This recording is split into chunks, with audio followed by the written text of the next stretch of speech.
Never joke, never joke, never joke. Oh, money never, money never, money never, money never, money never, money. I know what you conniving, money, money never, money never, money, money never, money, money. You can keep your conniving, money. When you've been a corrupt in a bill, tell me money. Now because your money done, you come with conniving money. When you had your pocket full, in a bill, tell me money. Now because your money done, you hustle for tell me money. Yes, money never, money never, money, money never, money, money. Now know what you conniving money. Neighbor, neighbor, joker. Neighbor, neighbor, joker. Neighbor, neighbor, joker. That's all the money that me walk for. A 2 pound note and a guilder piece. A 2 pound note and a guilder piece. A 2 pound note and a guilder piece. This all the money that me walk for. I said money neighbor, money neighbor, money, money neighbor, money, money. Now I don't want you conniving money. Oh, Joseph.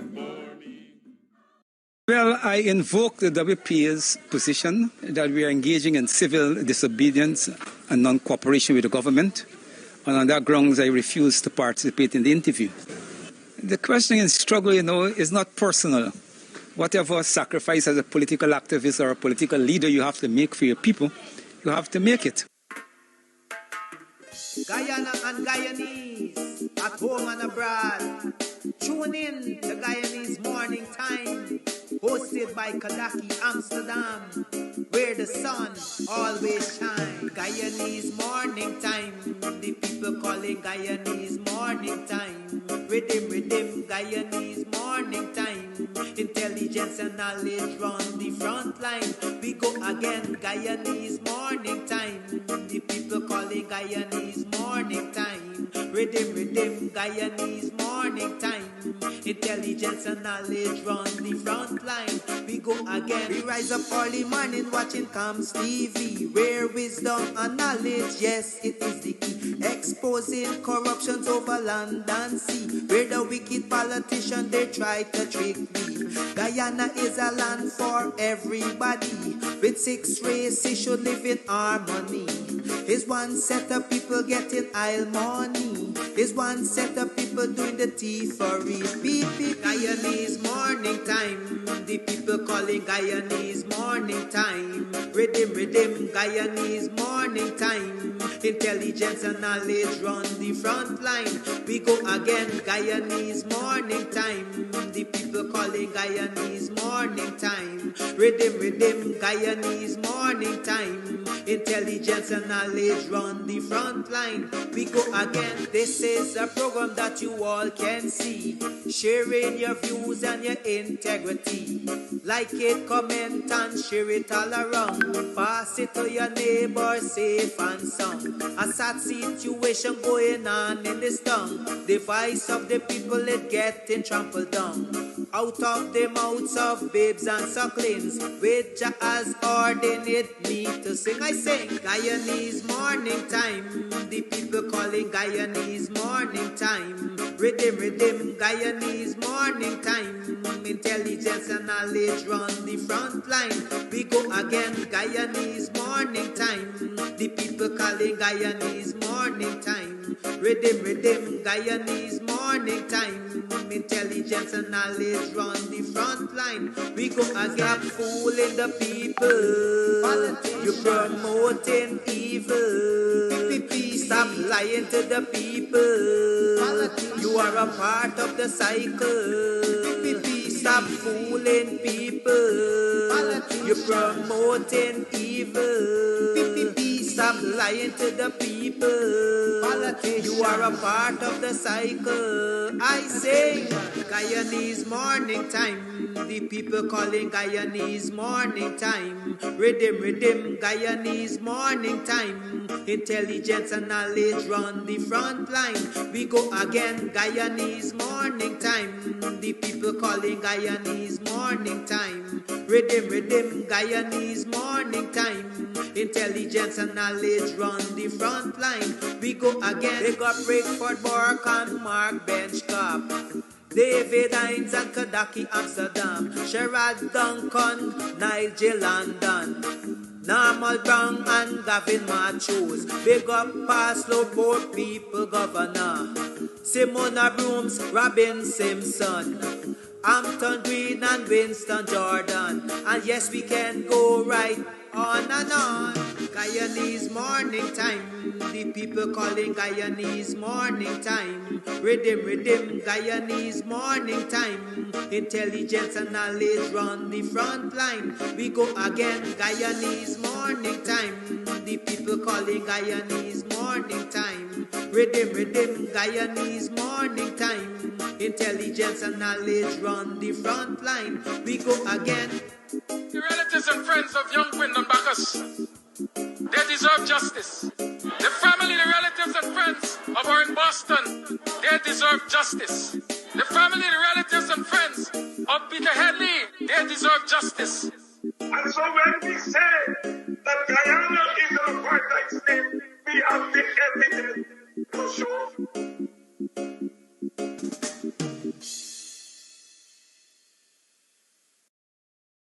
Kams audio son, you burn the swine when no want you shine. The tree of life, them no want you climb, cause them heart no kind. Kams, I say them heart no kind. Buxton Massive, Kidaki, read that. Keep a fire burning red in a Georgia representing for Kams audio. Big up Kidaki, Buxton Massive. Hey Babylon boy, you going like you like Kams son. Red.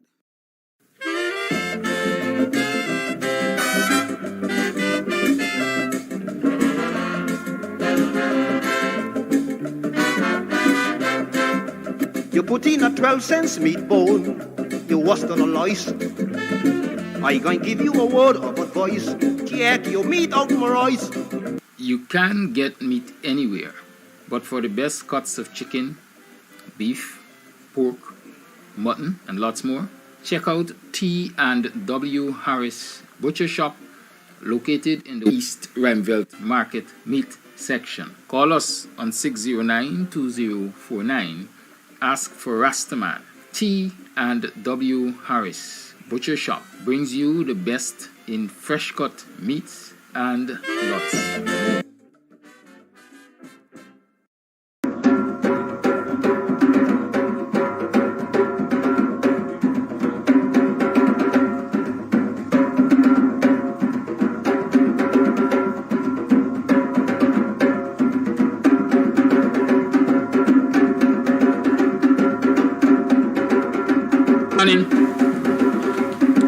Morning, neighbor, morning. They don't like me conniving, man.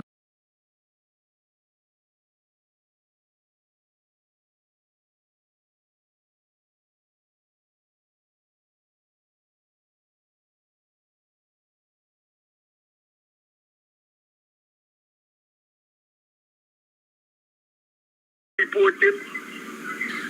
Critics. Then you see it. But what are the challenges? We want to sit back and think about the situation and analyze the situation.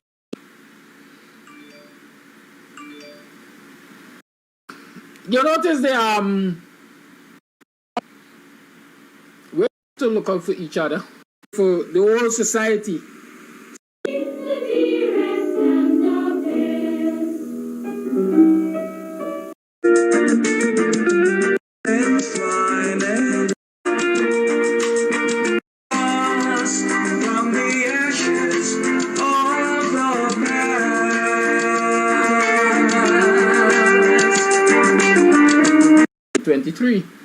Welcome to the program. I am your host, the Custodian. Kidaki Amsterdam, welcome. How y'all been? What happened yesterday that was significant for anybody? How y'all been? What y'all do? Y'all want some more money? The teachers managed to catch yourselves and realize that They make a dance like Ali Poetry card trick on them. Did you earn some extra money with your talents? What did you do? How was your last night? These are things I want to know. I want to know about your well-being, because a lot of people are not paying attention to mental health.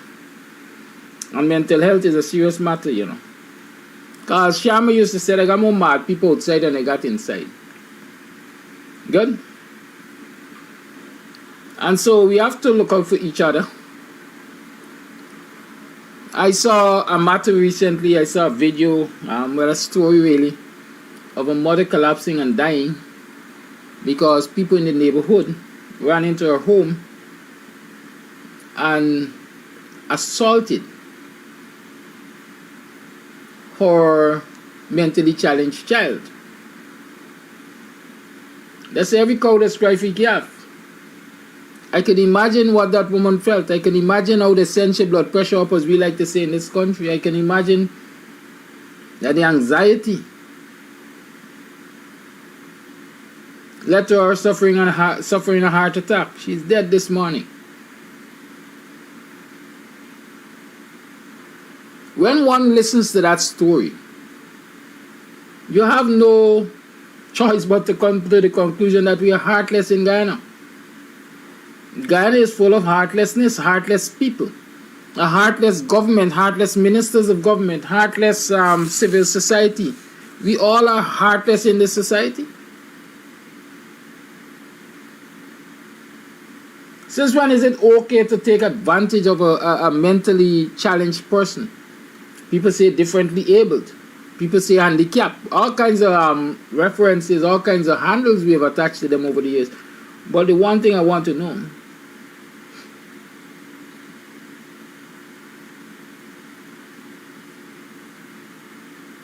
why are we so heartless?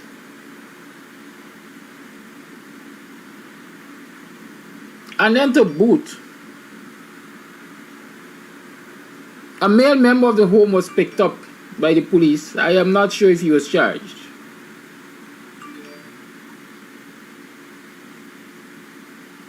But the police picked him up days after. Because the perpetrators of this cruelty to his brother, the people who were trespassing in his mother's home, apparently made a report to the police, and they got political connections according to the young man, in that their uncle is Clement Roti. Clement Roy, goat na bite me. Right? And so it's a double injustice this family is facing. People invaded their home. Somebody got a broadside.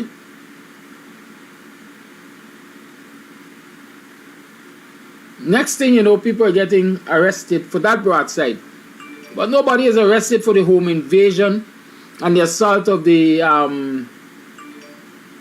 mentally challenged young man. And as far as I concern, the manslaughter of his mother. Because their actions, in my mind, are responsible for that woman's death.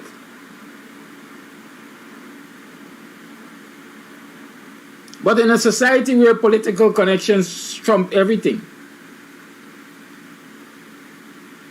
I don't expect anybody to be charged for that woman's death. I don't even expect anybody to be charged for the assault on the mentally challenged youngster.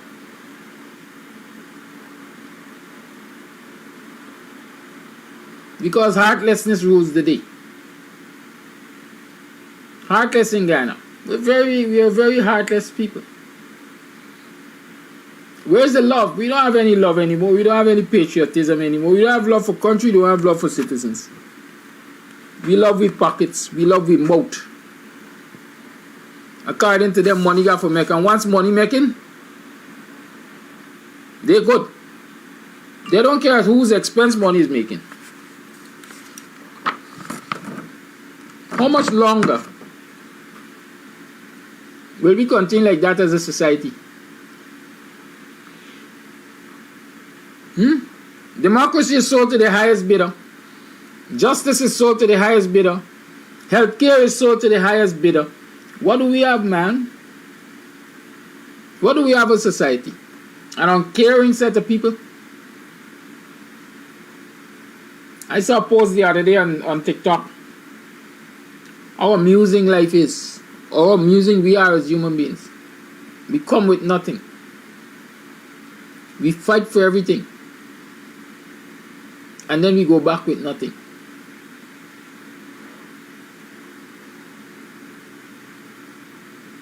You mean nowhere in that continuum we can stop to share some love? And look out and be our brother's keeper? It's Thursday morning. Welcome to the program. They say don't wash your dirty linen in public. Sometimes I encourage people to wash their dirty linen in public. But when it's really dirty, I advise you to keep it inside. Suraj Bihari, your female family members will be mad at you for coming on this program and calling me stink mouth.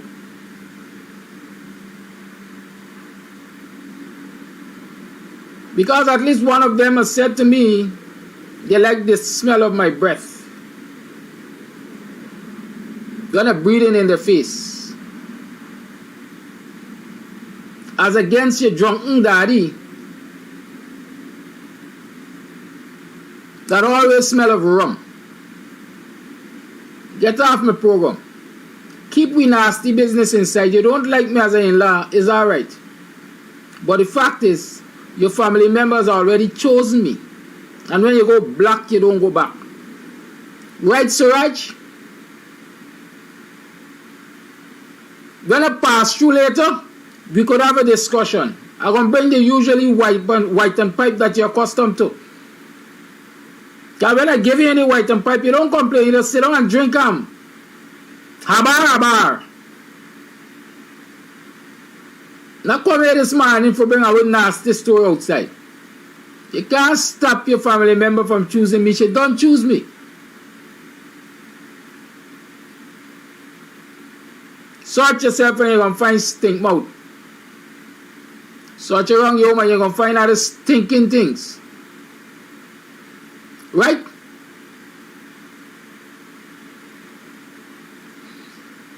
As we talk,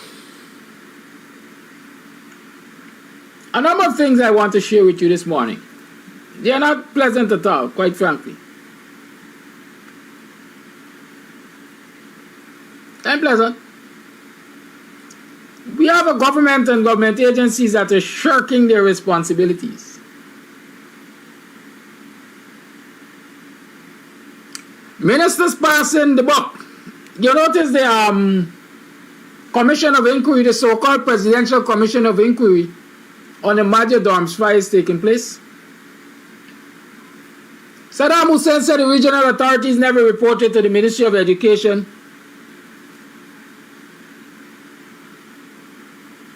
the inadequacies which existed at the dorm, the security challenges which existed at the dorm.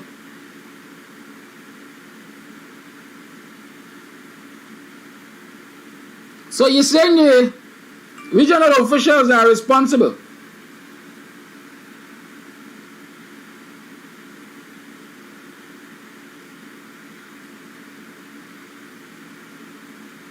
He's passing the buck. But in the same breath, he has admitted that I think UNICEF commissioned a study, pointed out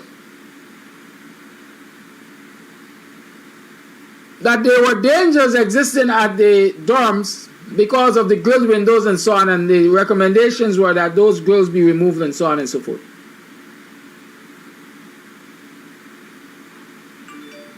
And nothing was done about it. Nothing was done about it.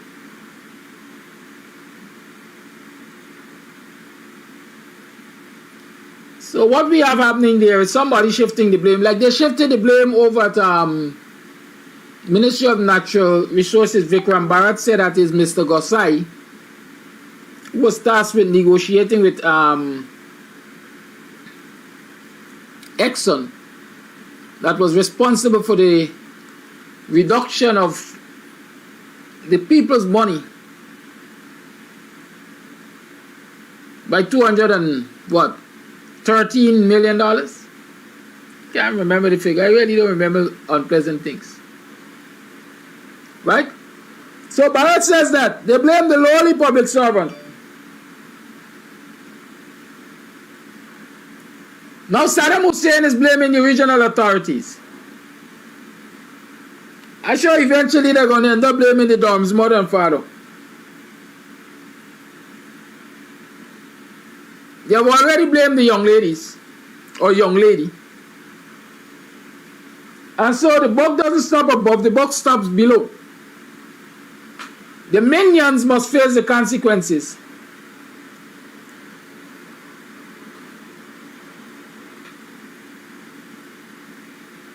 Right? The minions must face the consequences. But the big boys who sucking our blood out of this country must continue to be in a position to suck the blood out of this country, the lifeblood out of this country. I saw a letter the other day, I will read it to you. Not the other day, yesterday a letter was sent to me. And this one comes from Dottie Ben. I like calling them by their full name, you know. Because that's what they are. They represent nastiness and wickedness and darkness.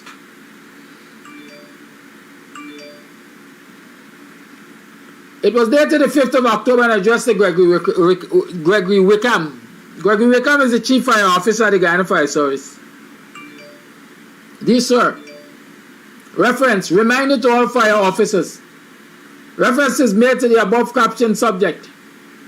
I would like to remind you that it is the duty of fire officers to ensure that all fire tenders under their supervision arise at a fire incident with water.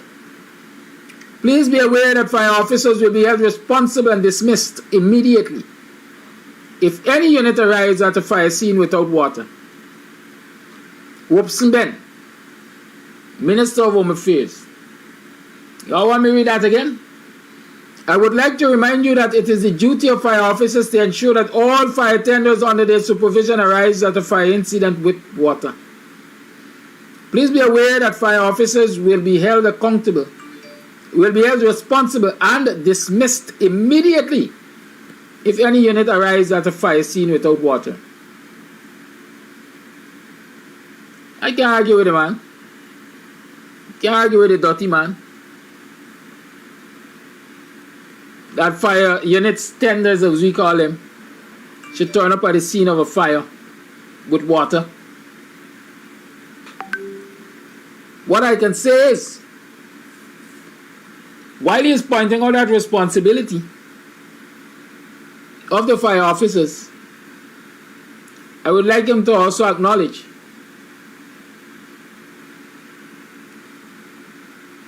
that it is government's responsibility to ensure, among other things, that fire hydrants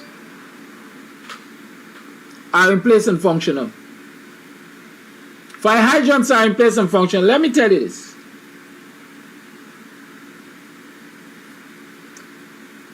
Sometimes because of lack of knowledge, a lot of us blame the fire officers. We blame the fire service for inefficient service.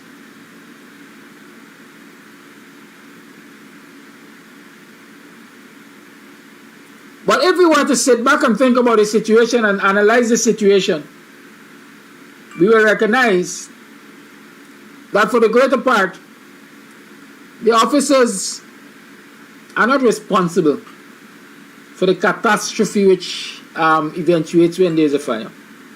Let me break it down for you. Those fire tenders, even if they were to turn up to the scene full with water, that water will be exhausted within 2 minutes.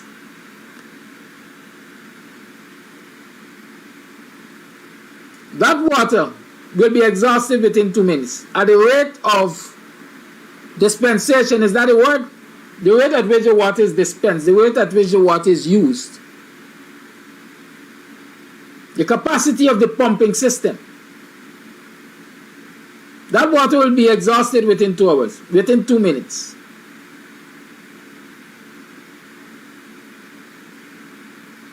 So what happens when the water is finished?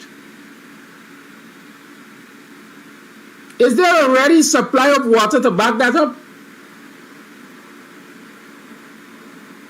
That ready supply is supposed to be provided by hydrants. Hydrants are those fat pipes with two spouts, which when you see them are somewhere along the road or along the street or along the parapet. They're supposed to be painted red. In many instances, there are signs placed next to them. Do not park. Fire hydrant, do not park. Tell me how many of those you've seen in your areas. We all live in communities.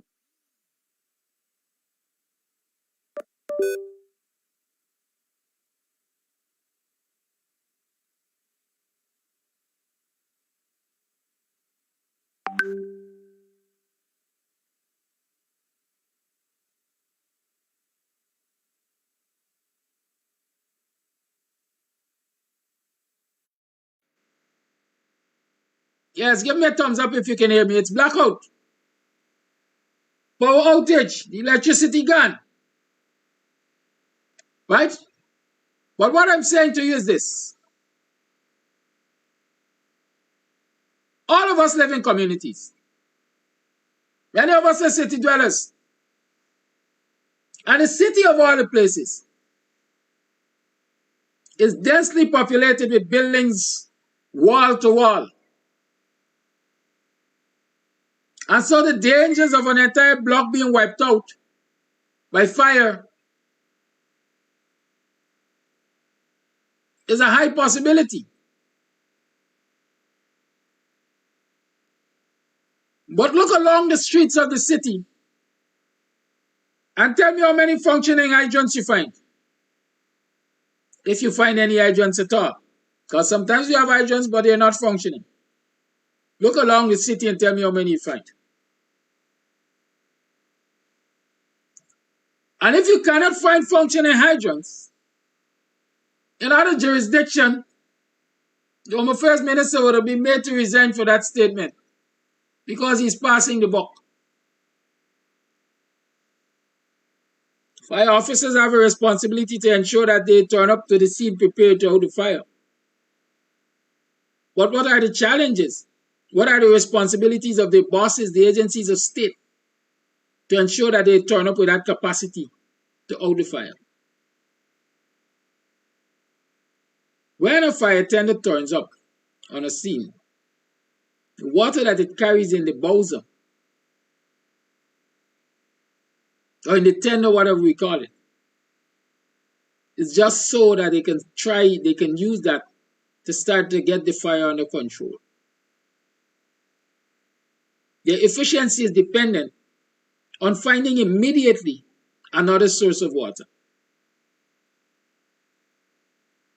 Especially in a weather like this, when it's dry weather, it's expected that the canals are dry or almost dry. And so the best and most reliable source of water should be the hydrants. We don't have many of them functioning. Guywa cannot even provide water for domestic use efficiently.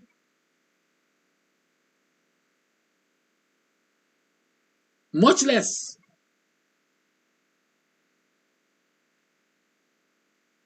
water to the tenders, water to the hydrants for the firemen to do their work and do it efficiently.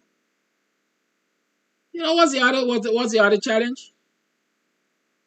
In my mind, when you have a tender leaving the central fire station fully loaded with water, it increases two things: the response time and the danger of a catastrophic accident. You know what it is to drive a tender with millions of gallons of water down the road at, as we like to say, breakneck speed?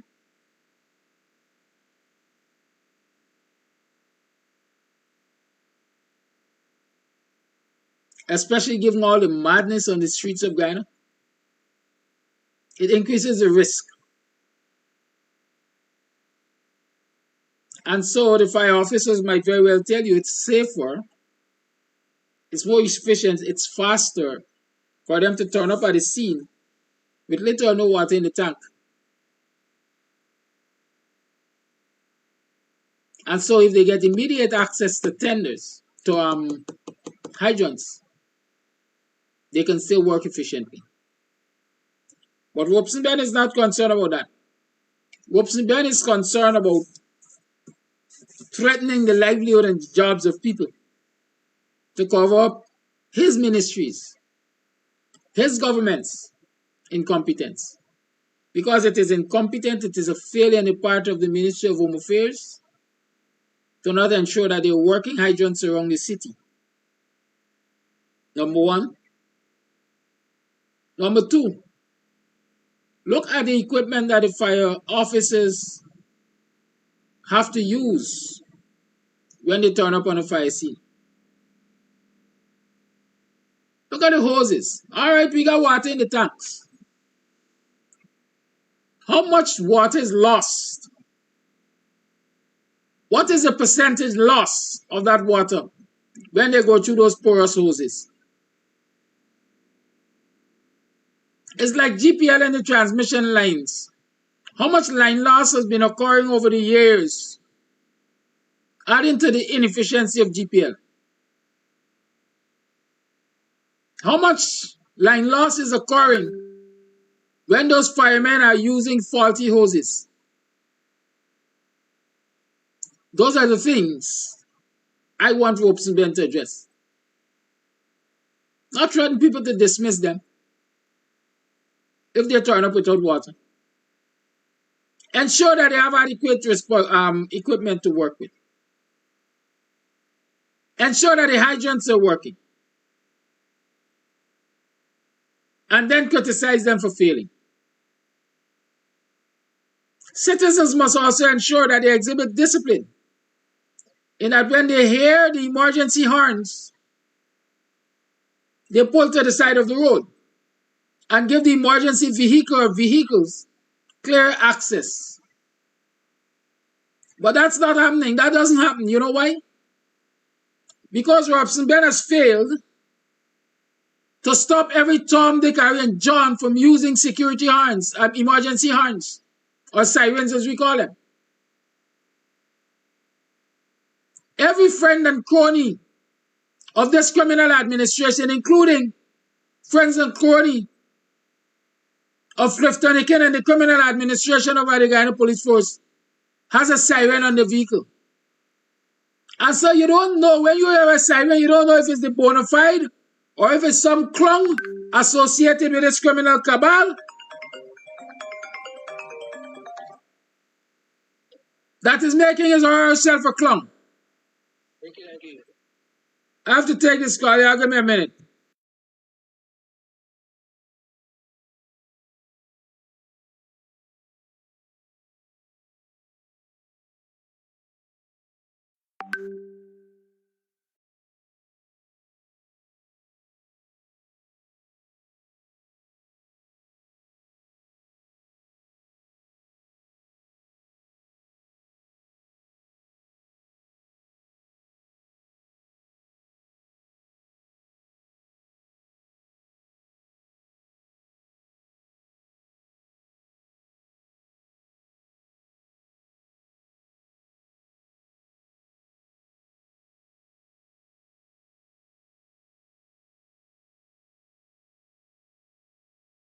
Sorry about that. Sometimes I can't avoid it. So I'm saying, because every time the Carrion Jones was connected with a criminal cabal, whether in the Guyana Police Force or in the government, has a siren on his or her vehicle. And so when we hear them, we don't know for a fact that, hey, this is the bona fide thing, this is a real emergency.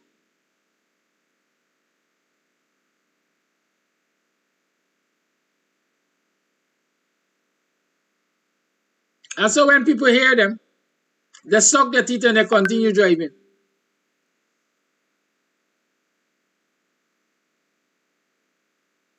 you blame for that? We say the people are indisciplined, but who has been enabling indiscipline in this society?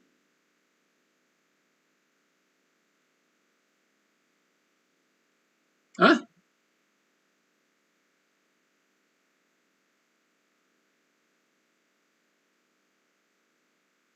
Who are the enablers of indiscipline in this society? Anytime the PPP is in office, indiscipline rises exponentially in this society. And so Robson Ben must address that too.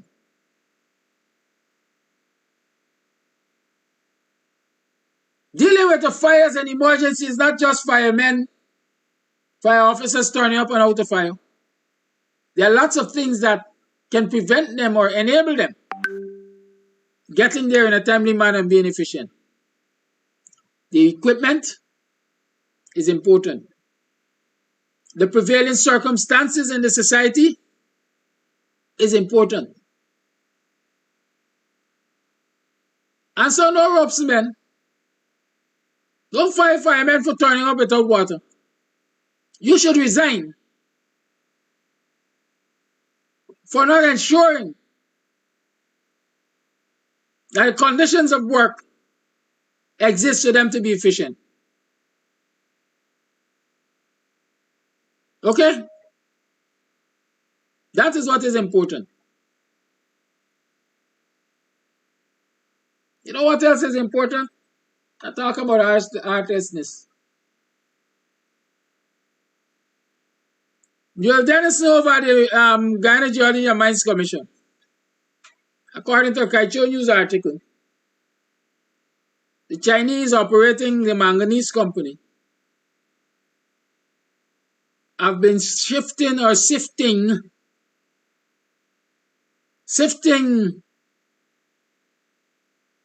the manganese, extracting gold, and shipping that out without paying a cent to the government of Ghana. Remember, the contract is for the mining of manganese, but they are mining gold. And so Ghana is losing a whole lot of value, a whole lot of money, because manganese is way cheaper than gold. And the company that should be mining manganese is to the greater part mining gold and shipping that out without declarations to the Ghana government. Kaicho News carried that story, or Glenn Lal carried that story on one of his daily rants, let me call it that. Newell Dennison is the head of GGMC. You know what he says? He's calling on citizens to report any such actions to the GGMC.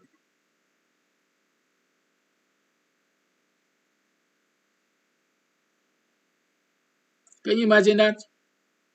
This is a man heading what I consider a constitutional agency to monitor mining in this country. He has the authority, he has mining officers, he has rangers as they call them and all of that at his disposal. He has the authority to put staff of GGMC on any mining site in this country to monitor what is taking place,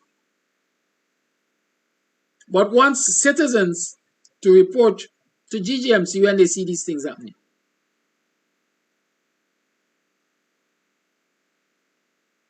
Then what is the purpose of GGMC and the rangers and mining officers, and most importantly, Newell Dennison? We should be sending Dennison home.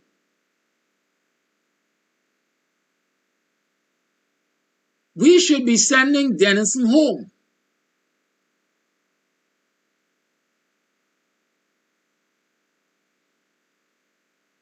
Because he's not holding up to his responsibility.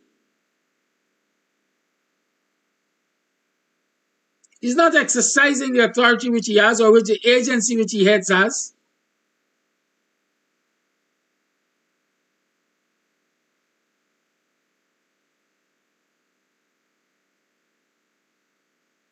And so there's another case of passing the buck. Citizens must monitor these mining agencies and report.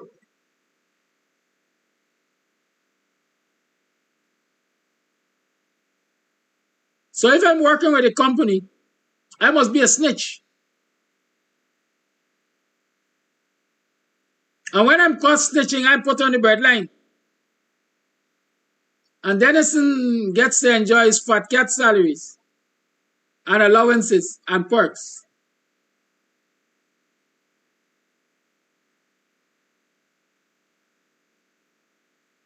Huh? Y'all answer me.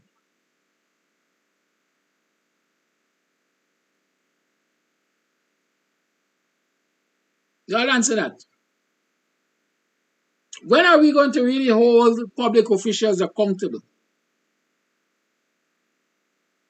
for the failures of their duties? When?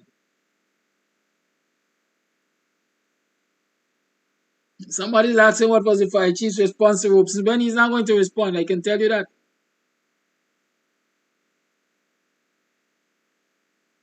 I know he's not going to respond.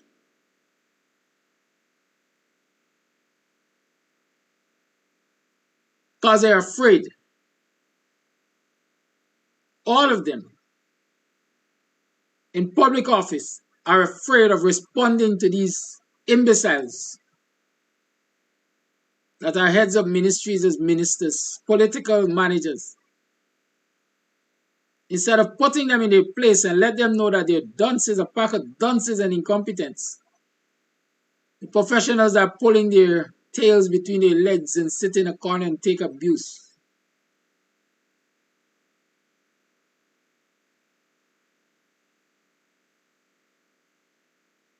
Right? So Denison, Fire Chief, Wickham is not likely to respond to Robson Ben. Because he's afraid of being dismissed immediately, according to Ben.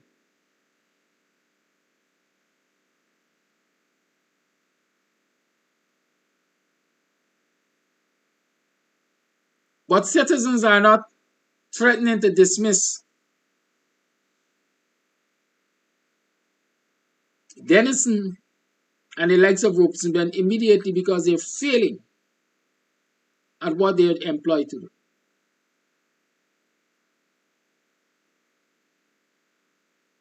You know, as I thought about the heartlessness in this society, I reflected on some of the little things that show a love for humanity, that show a little heart for the citizenry.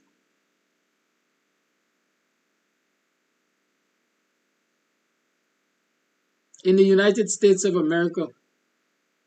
And I asked, why is it we can't enjoy these little things in Guyana, dear old Guyana? The other day, Patterson was charged with pissing on a roadside. And I said, any government that charges a citizen for pissing on a roadside should be ashamed of itself. Because pissing on a roadside naturally becomes necessary when there are no public conveniences around the place. For the short time I spent in the United States of America, I learned that every business, every public business I should say, must have what they call restrooms. We call them bathroom, or we call them public convenience, we call them toilet. But every business serving the public must have restroom facilities. Not only for its staff, but for the public. I've used a number of them. You don't even have to bat an eyelid to walk off of the road and go straight to the restroom and use it. Water is provided. Soap is provided. Paper towels are provided. Or what we call them, air blowers are provided.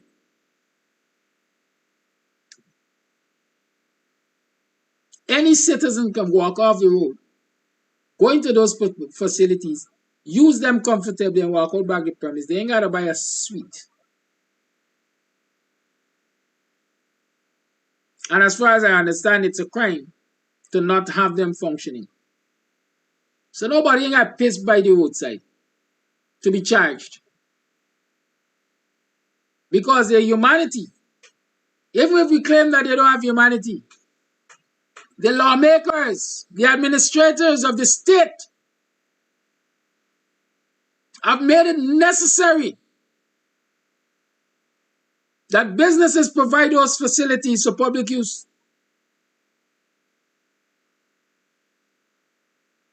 For public use.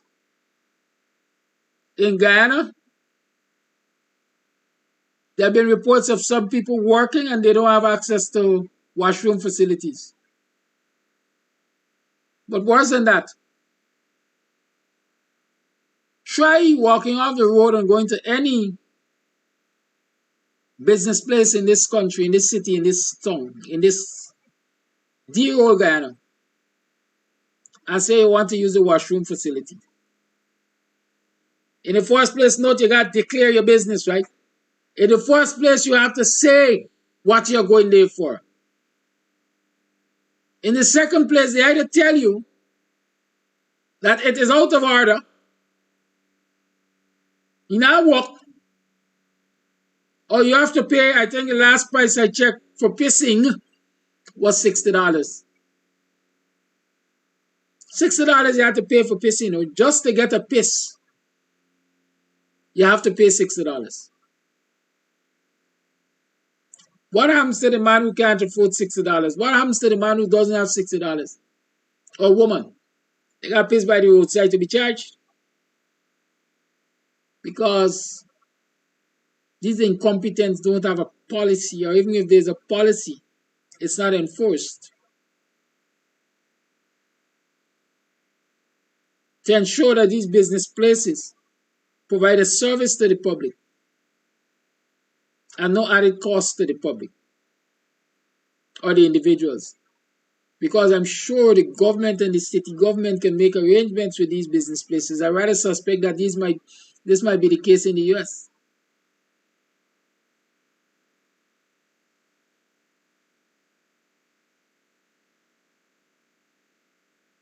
That results in them getting either tax rebate or some kind of relief for allowing public access to their facilities.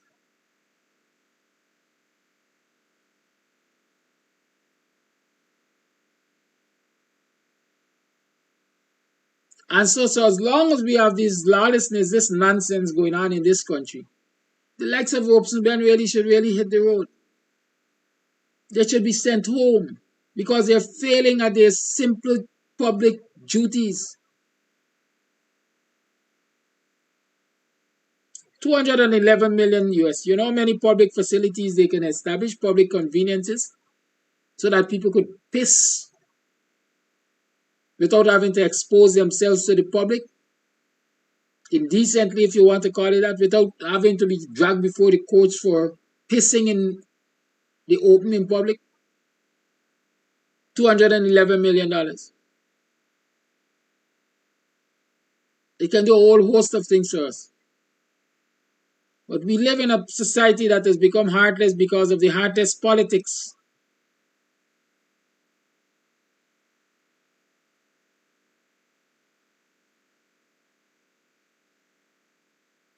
Businessmen and women are watching their, what we call it, bottom line or profit margins.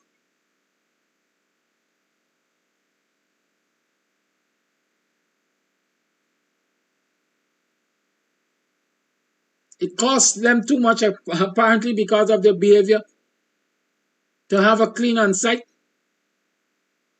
to ensure that the restrooms are maintained in a fresh state. Even when you go to some of these business places, the restroom is a mess, especially the entertainment joints. When you go to patronize them, you're paying for a service and you go to the restroom only left for you to vomit. Why? because the agencies that are responsible for ensuring that these little things, which will add to the comfort of the lives of the citizens, are in place.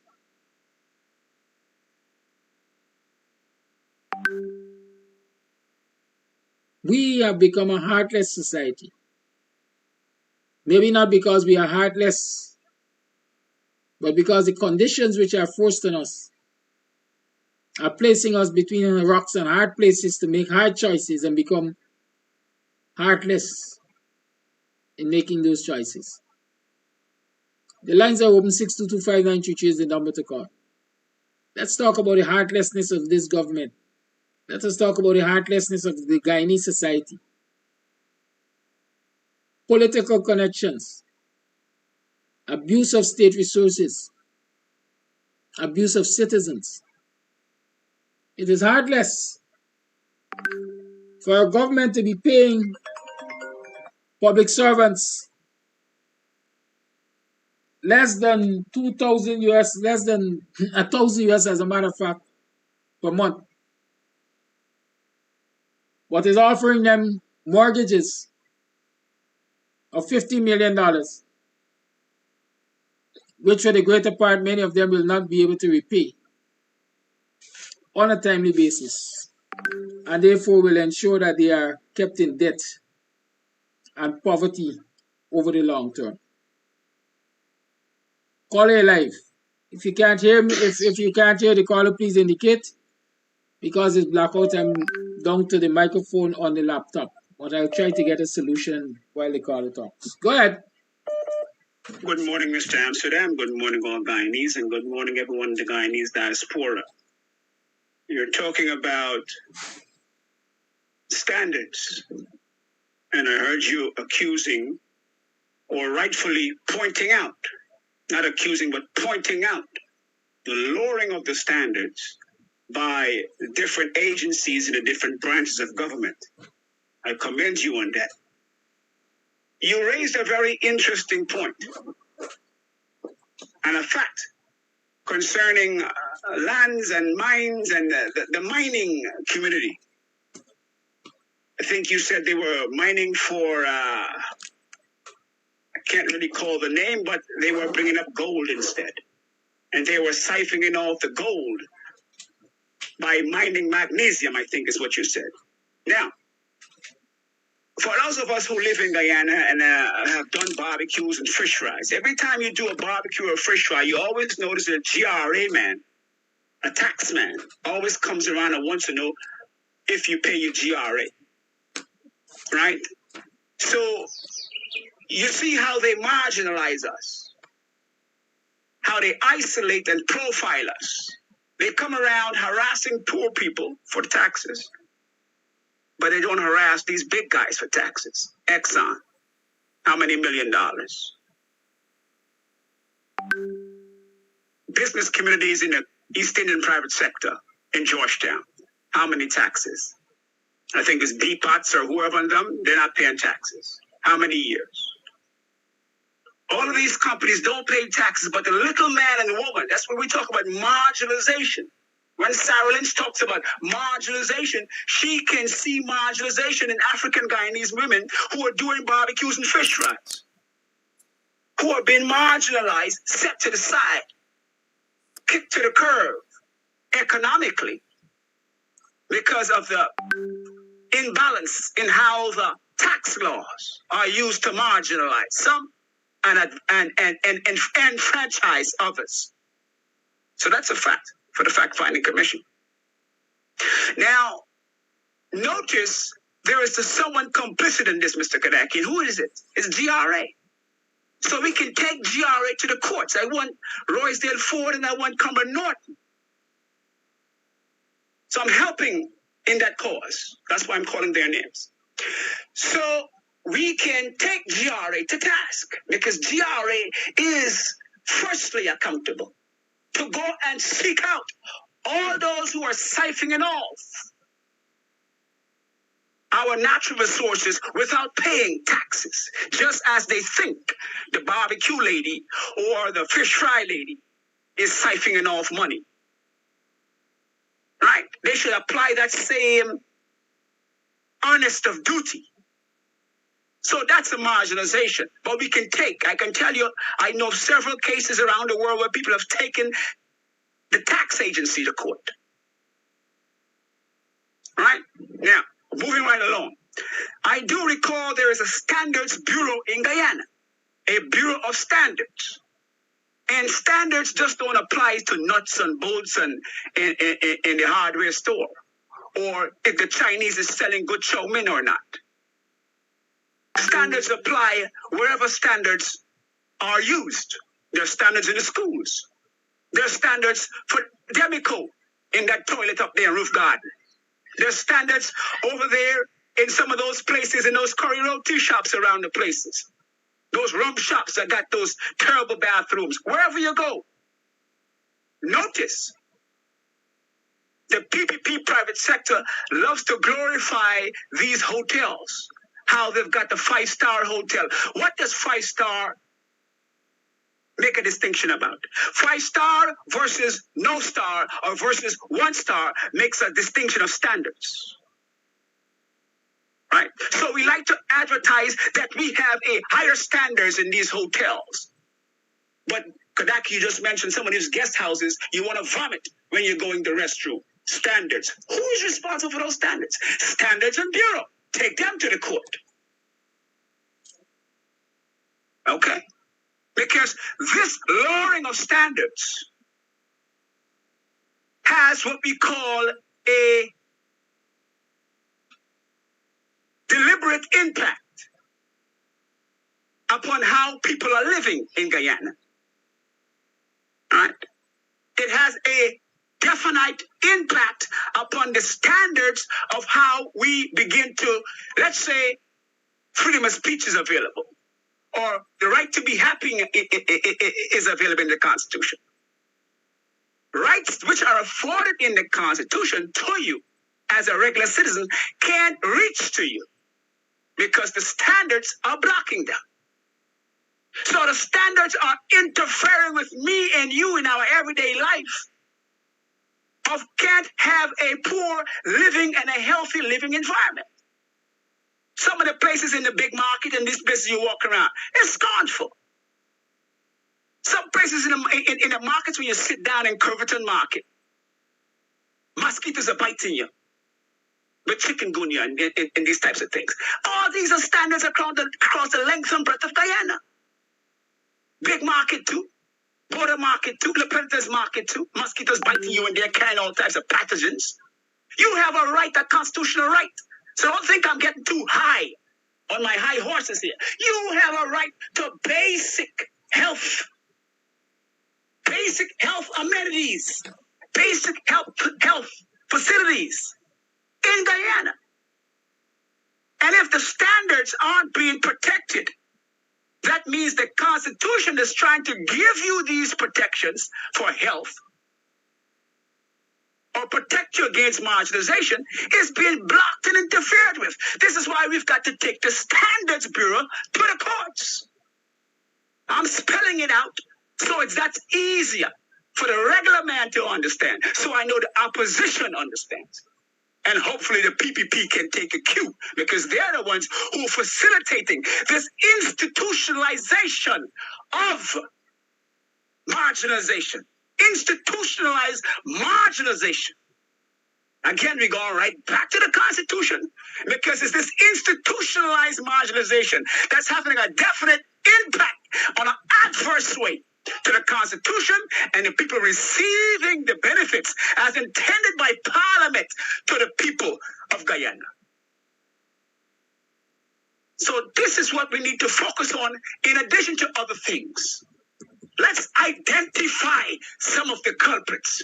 I just identified 2 using Kadaki's facts about those who are siphoning off gold. You're already siphoning off the gold, so you're already in a violation of the tax laws. And I can tell you from basic contracts, Guyana has an eminent domain. If you find oil in your backyard, Guyana wants that oil. It's not your oil. So if you have a contract for magnesium and you find gold, You have a diligent duty to report that gold or go to GRA and pay the taxes or renegotiate the contracts. But if you are exporting that gold or keeping that gold for yourself, you are ignorantly, no excuse in the law, violating those contracts. And Guyana has a responsibility to protect the rights of the Guyanese people. Because it's our oil, it's our resources, it's our magnesium, it's our gold. When it's in the ground, it belongs to us. So we have a right to make sure that it's properly taxed or properly regulated. All of these things, I can't go on and on. But I just want us to have a clear-cut idea what we are after and how to pursue it. Once again, Mr. Amsterdam, thank you for giving me the opportunity to share. Thank you for accepting the call. Thank you for your call. I see my Singh know who is on there, the intelligent dunce. I don't know why some of y'all don't look close to you for these things. Yeah? Why some of y'all don't check out close to you when you want to point out nonsense or give people nonsensical labels? Look close to you. Y'all got a dancing so-called president, 19 fraud charges, graduate from an unknown university, can't even pronounce common words, and y'all got the temerity to come here and call people dunce. Dunce there right in front of you and you can't even see it. Call your live, good morning. A blessed good morning to you, Mr. Kadaki, and a blessed good morning to your program and your station. Welcome back. We can say you come back now and get to interact with you. A blessed good morning again to you, and a blessed good morning to your program.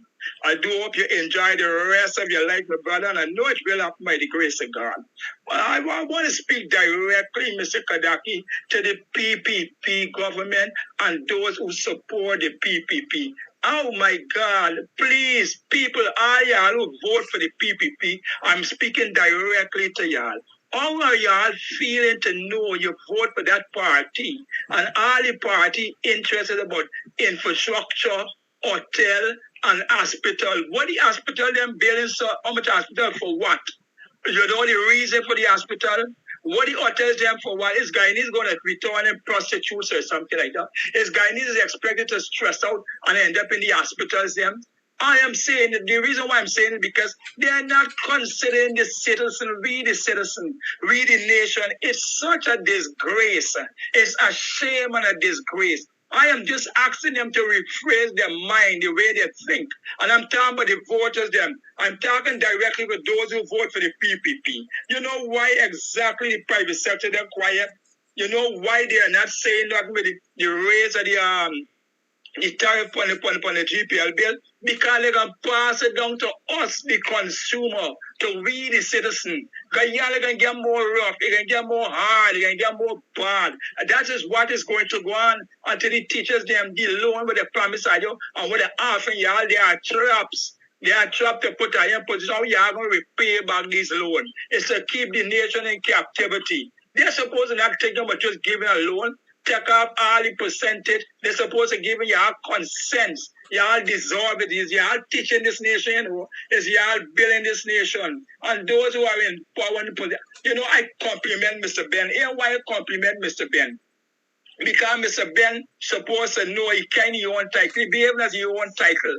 He's so bent, in mind and heart is so bent and crooked, like all the rest of the leaders. That's why I compliment him.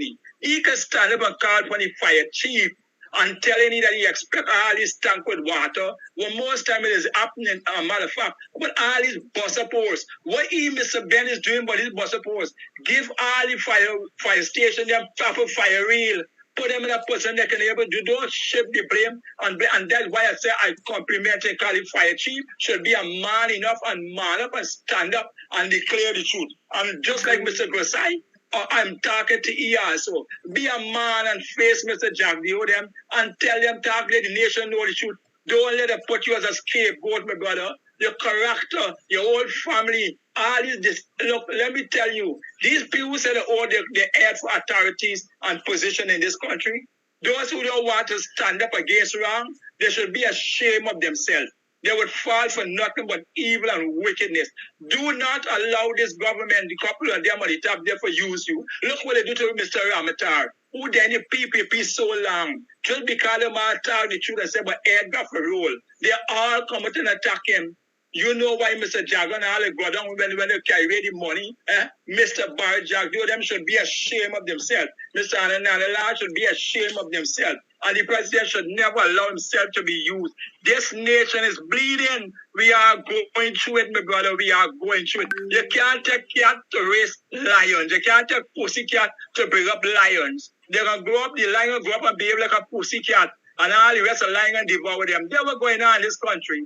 That's where the foreign investors them is coming here, squeeze out all the wealth, all the mineral where we suffering, where we can't put food in between the lunch kit, we can't pay a passage, we can't even get a bus to go to town properly. They call all the castle and put the market going up. What really happening? Look, the mother should collapse with your own house, you know why? Because presumptuously people running telling your house and beat up your child. What you can do? We can go to the related to some minister and somebody go, this is a disgrace. What are they going to turn this nation to? And this is what I'm saying to this nation and those who vote for the PPP government. I reconsider your mind and the next election think, do you think that this nation deserves it?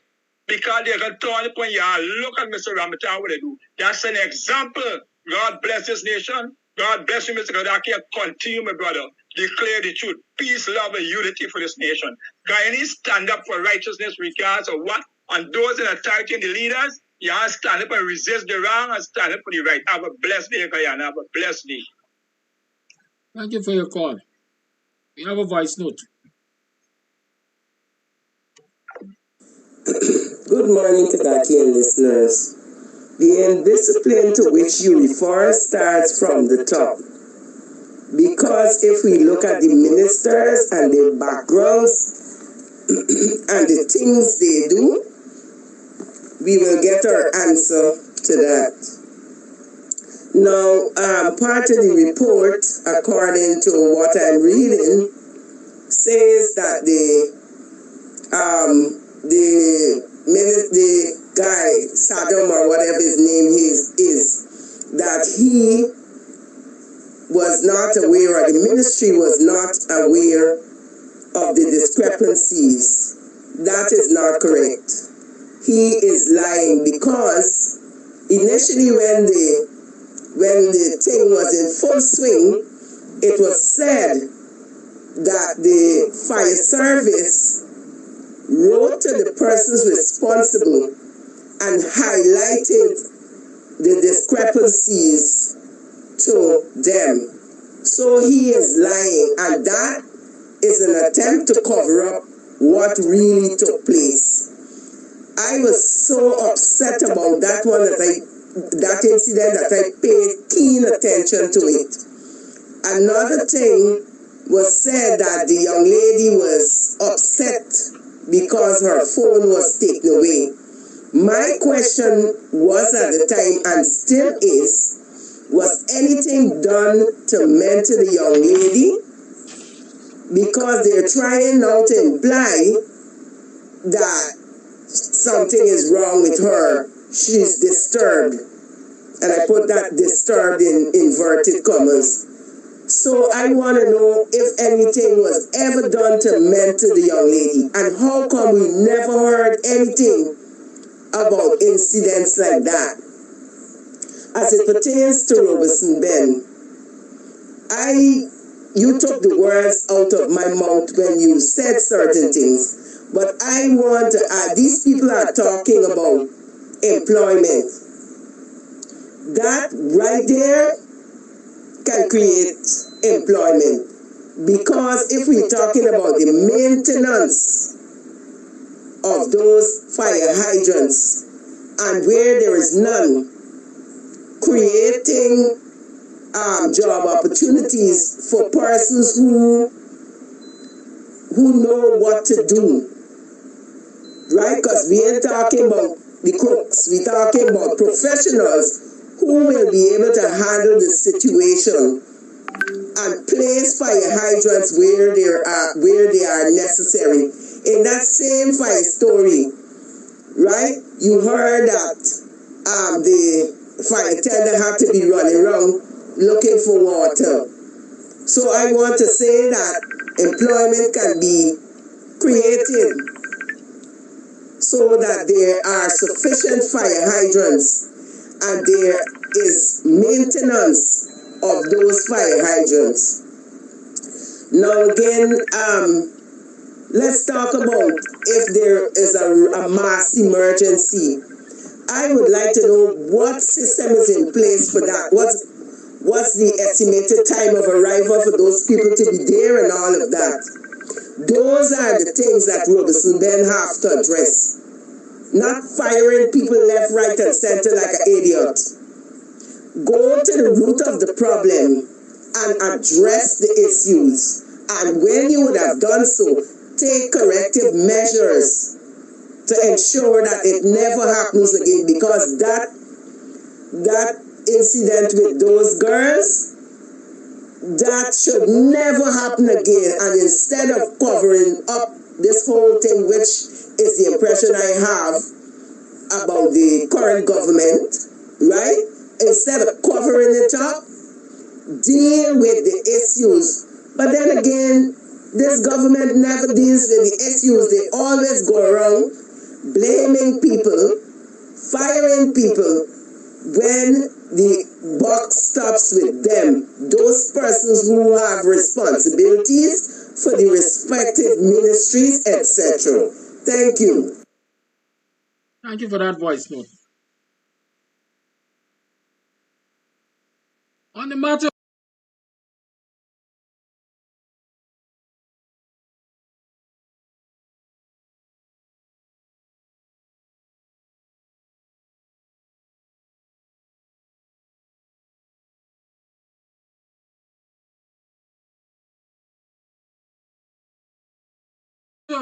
that same CY,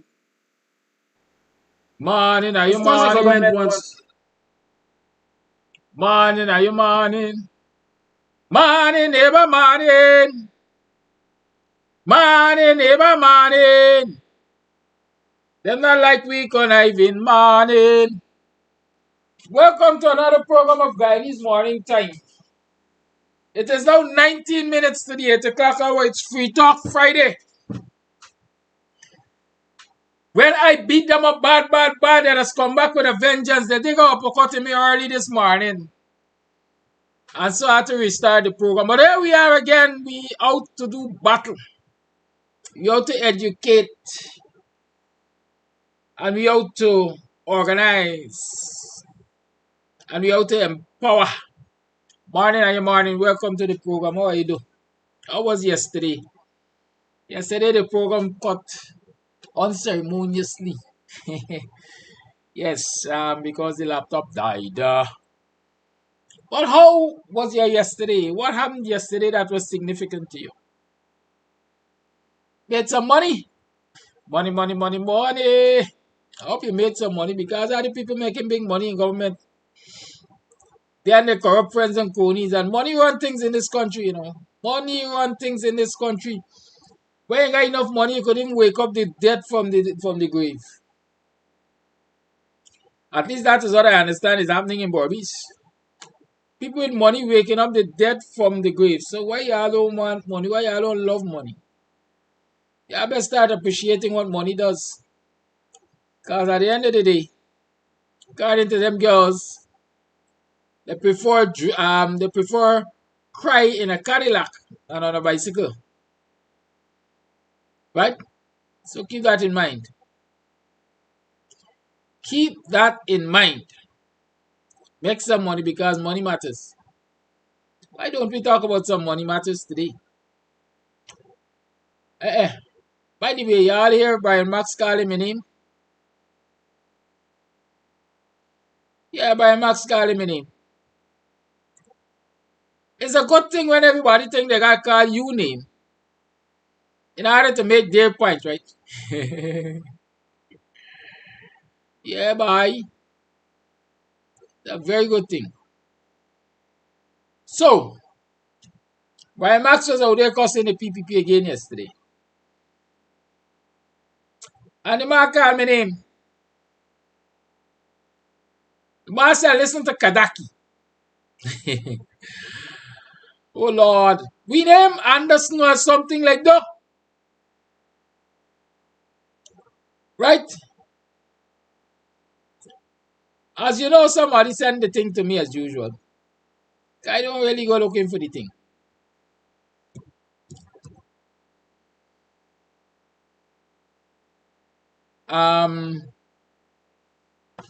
But I listened to the thing.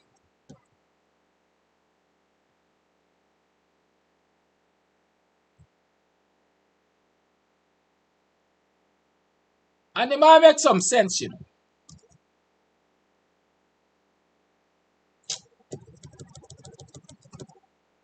The man basically say, you know,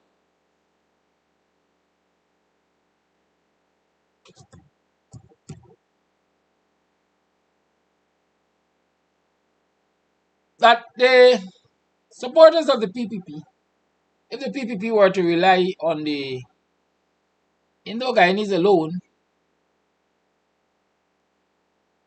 they couldn't win the election. We know that.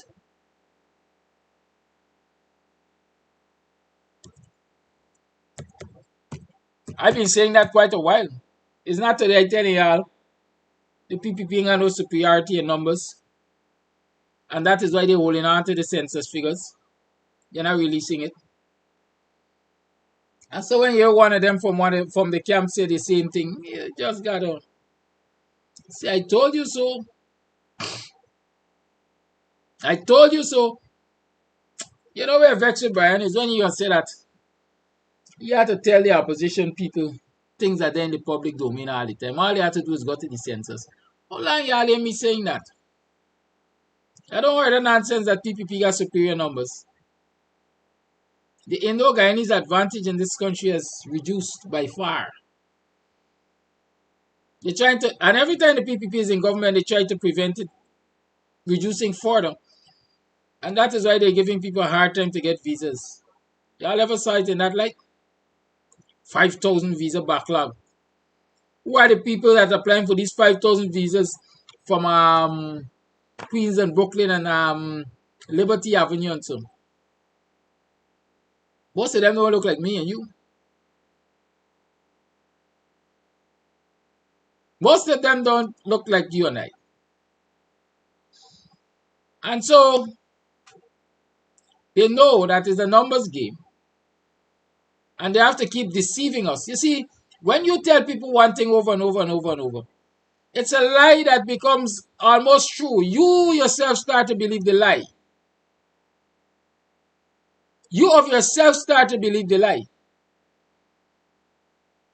And those who have listened to the lie long enough and not done enough research or anything basically end up accepting the lie. And so they do nothing to counter the lie.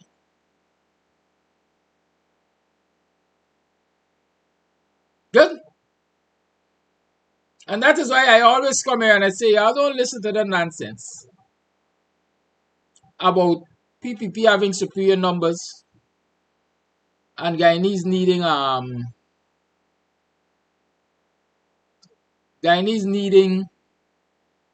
well, not Guyanese, the opposition needing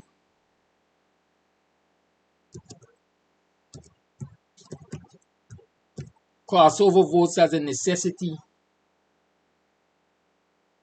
And so they should allow people to do them all kinds of things. No. Marx himself said, and I cited Marx because he was one of the democracy folks. He was one of them guardians of democracy. And he was saying in his last video there, he said, listen,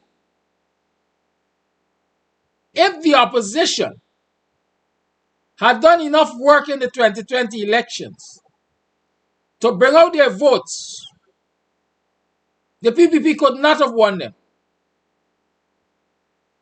Now I said that is Marx. The PPP could not have won because, according to their figures, it was a victory margin of about 13,000 votes. A victory margin of about 13,000 votes.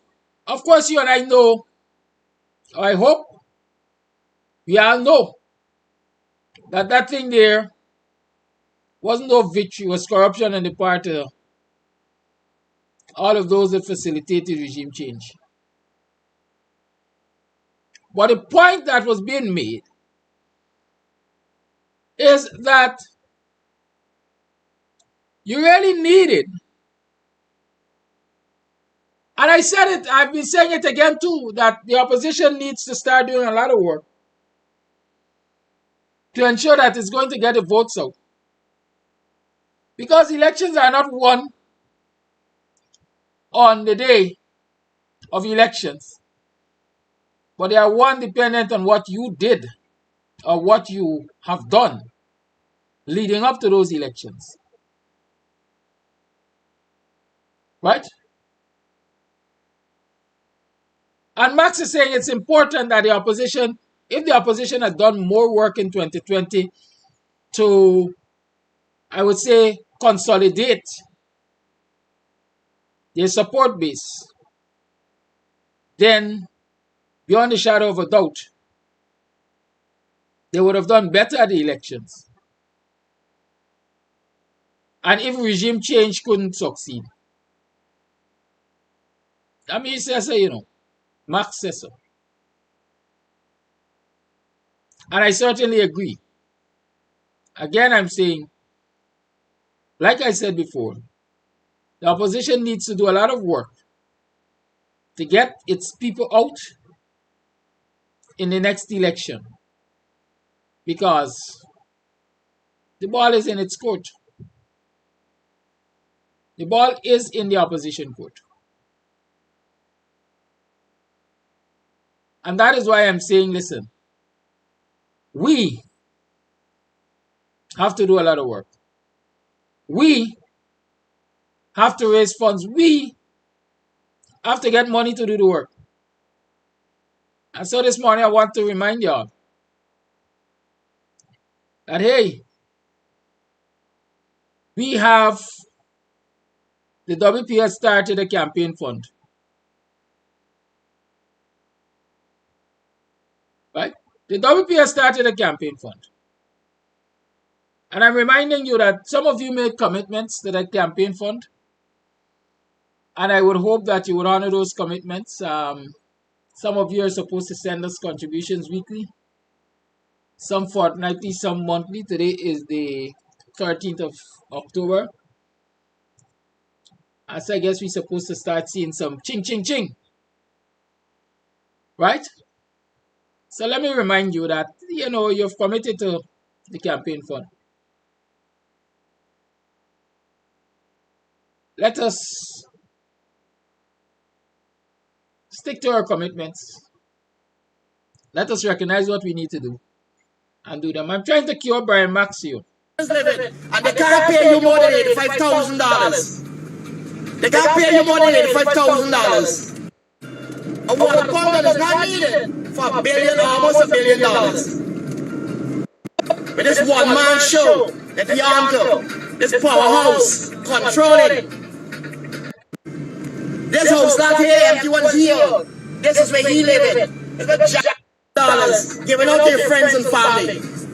Hundreds of millions given out to friends and family for shit work. The road rougher than that when I went to explain the other day.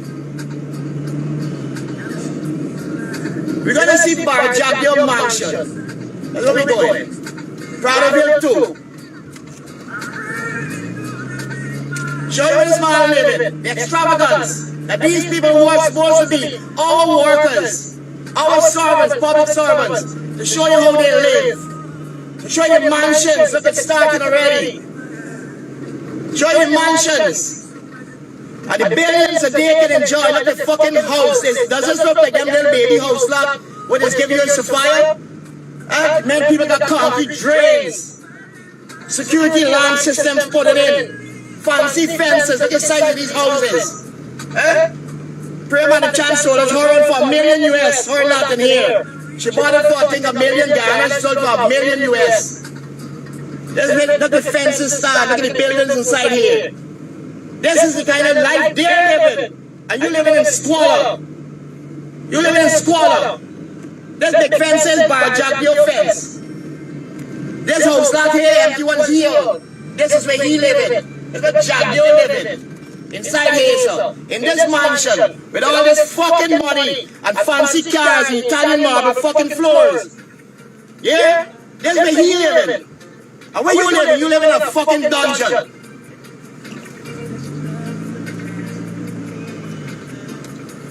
He living in massive fucking well. This is he fucking little. This we can walk and bring up in the afternoon with the dogs. This is where they fucking living. This is how the people living. This is how they living. This is their homes. They're like fucking drug dealers. They're living like drug dealers. This is like right there in Colombia. Where the Medellin cartel, this is how they is living in Colombia. And this is how your dealers living. And they can't pay you more than $85,000. They can't pay you more than $85,000 a month. 400 US, but they ain't living like this. And you said they will allow the PNC said they will allow black people to be taken advantage of. Because maybe Aubrey Norton, he get a fat paycheck every month, and maybe he get a bond like what Desmond I used to get. That's what we gotta live in. We gotta show you some poor fucking people's live now. We gotta show you what poor people's live.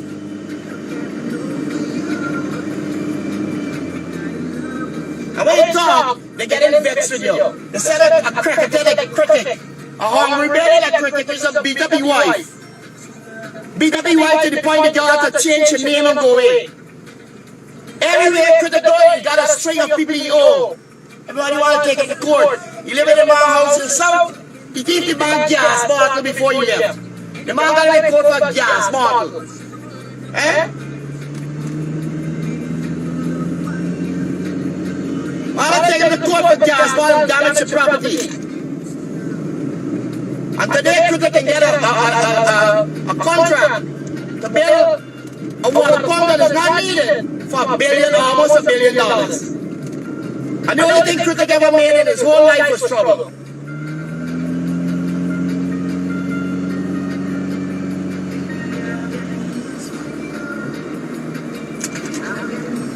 I got some news for fucking y'all.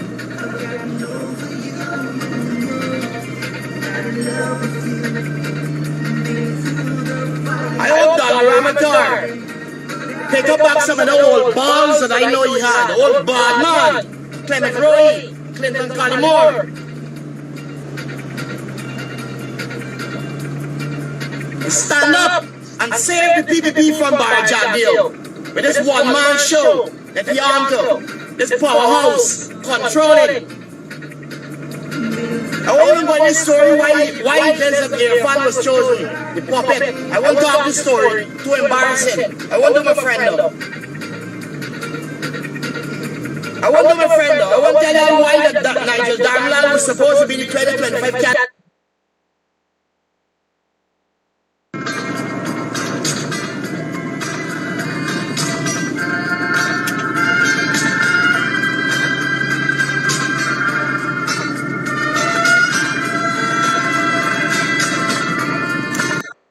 America, if y'all don't stop, I swear to God.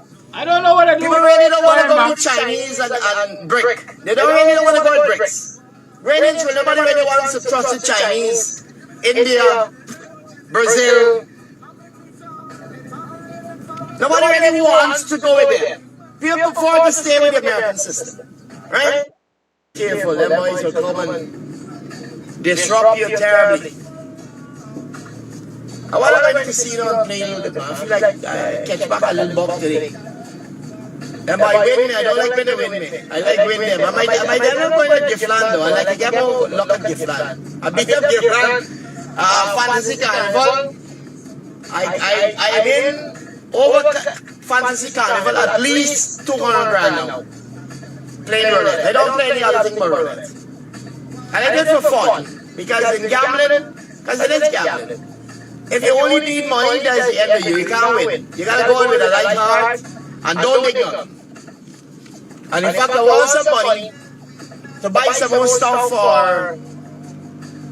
for the people in up East Coast by the Shatamarga place at the side down there, poor people. I want to get some money. I bought about 40 grand today and stuff out of my pocket. A young lady called from up Vigilance and she said she's going to give 10,000.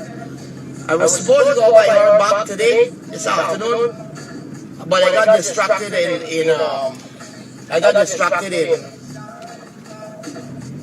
let me go get gas. If you got gas, we can drive. If we ain't got gas, and next thing you know, they shut down the gas station. Let me put my hand back on this. If I put my hand in the tripod, it takes some of the vibration out. I gotta get that it's a special thing, you put it on the windscreen and you put the phone in the cradle, but it's a special because I saw that the video was like floating like a drone, boy. But it's not a gimbal. I don't know how it works. They said they bought it on Amazon. So I gotta see if I can get it. Because we need to be able to one less work for me. I mean this setup I have is working pretty awesome. But if I can do one less thing, if I don't have to put my hand to stabilize it, it'll be one less thing that I have to do. Because when I rocked up, I think I used to do 225 or 275 or something like that. He started laughing and I started. I was going out with a girl named Zamila. And he turned to me and said, I can take care of you. And I said, don't say that. Don't say that. No one tell you. Don't say that. Don't start this argument, this betting thing with me over girl, because you can lose. You can lose. No, I can take care of Zamila. I said, because you can take care of who for me. Poor kid had lost the love of his life. I'm only going to call her first name, Sharon. She knows who she is. My tank is on the other side. On this tank. Maybe I gotta go. What? Why? We gotta start tipping in Guyana. More. You go in a restaurant, tip the girls. You come to buy gas, get them a little 1,000. Simone, who is friends with Natasha Hillary, you know Simone? Cousin, I think she's the stepsister, Ricky Machado. She begged me, she said, Brian, take me up in 747. She was a little girl, she was about 16 or 17 at the time. She said, oh my God, Brian, take me up 747. So when I took her up, and coming down back, Hulk and Brownie used to be at the door. Working, I was a land manager.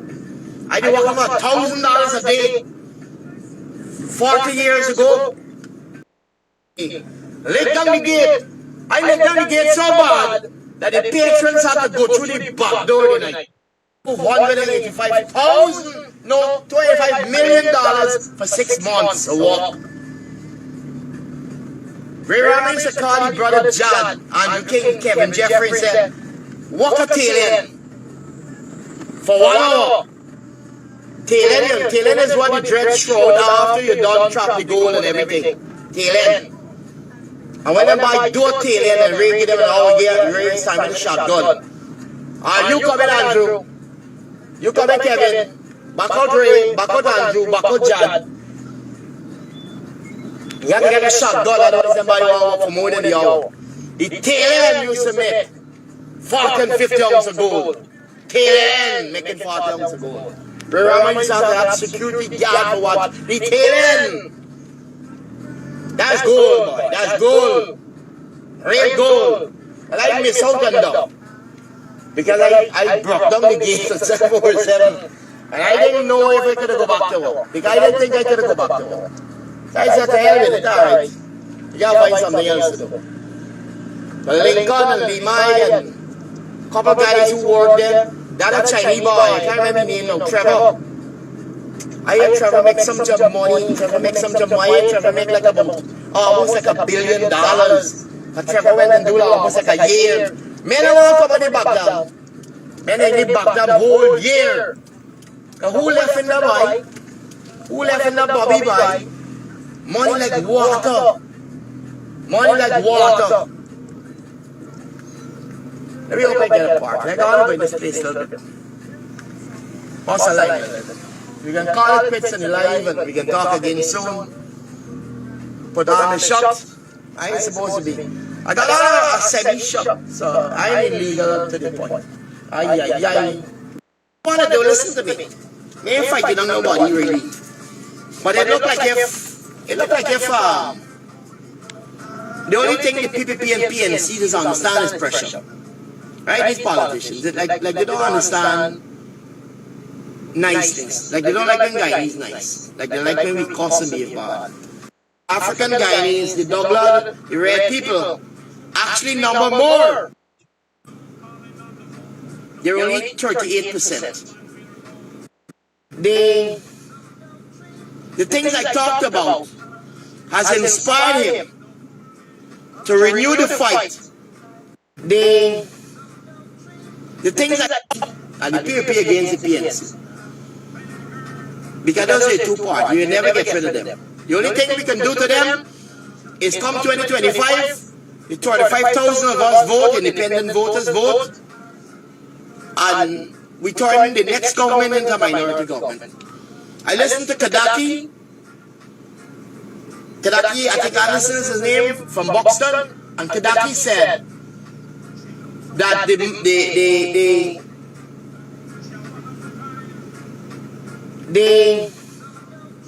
the things I talked about has inspired him to renew the fight come 2025, because suddenly they realize that the PPP support base is only 38% of the people of Guyana.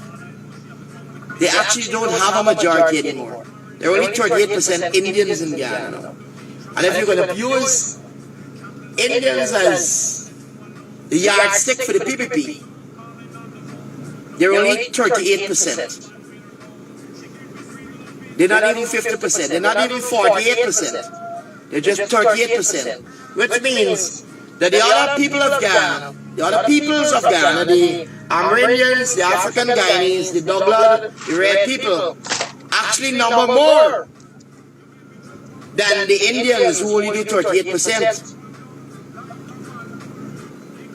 And with that in mind, Mr. Kadaki says the information shared on the Brian Max Live show has inspired him to renew the fight for 2025 elections. And he doesn't mind, his words, if APNO becomes the minority government in 2025. Doesn't mind. Imagine the man come up with a PA. Every come up with a PA next to them one day. What would happen? So, I'm glad that I've been able to inspire the politicians and to point out stuff that they should have known, because it's public knowledge. You only got to go and look at the census.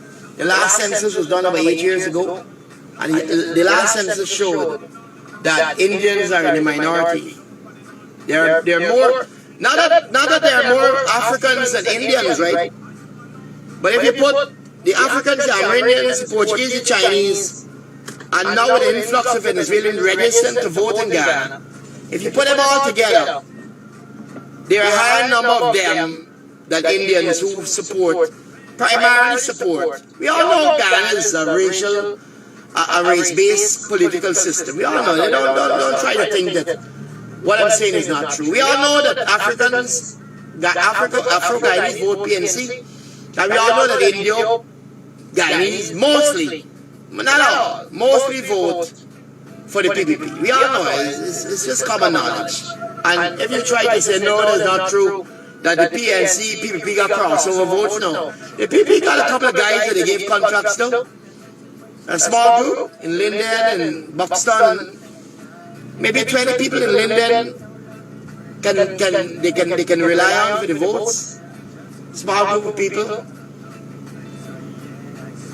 but they can't really rely on it. And come 2025, when the drums start to beat again, and people realize that this PPP party is doing nothing to uplift the lives of not only Afro-Guyanese, but their own Indo-Guyanese supporters. As you saw today, that the people in that poverty-stricken area are all Indians. And believe you me, there are thousands and thousands and thousands of Indians like those. And if I had the political will, I would have focused my attention on giving them stuff to win their votes over, and you can win them over.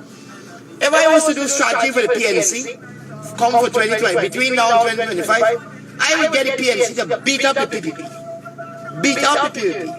Or clean out right. They say PNC can never win an election in Ghana free and fair. No way. PNC actually had 240,000 die-hard supporters in 2020. PPP only beat them by 12 or 13,000 votes. 12 or 13,000 votes. And if PNC, APNO FC had actually campaigned a little harder and had reached out to a lot of people who didn't vote, because a huge, I think the turnout for 2020 was only like 65% of the numbers on the voters list. Imagine if APNO had actually campaigned early and harder and had done a better job of reaching out to their supporters and cement their support. People gonna be them. They only went by. Remember when we came into the elections? Let me put on my shorts so I can wrap up this show. I can just put on my shorts so I can think. And we can wrap up with my mug shot. Yeah, we look proper here. Let me cup up here. Alright, see my fancy shot. See them shoulders there? Anyhow, I don't want to appear without a shot, so you understand. I can put on to go in the club. The shot like I didn't give me trouble. Anyhow,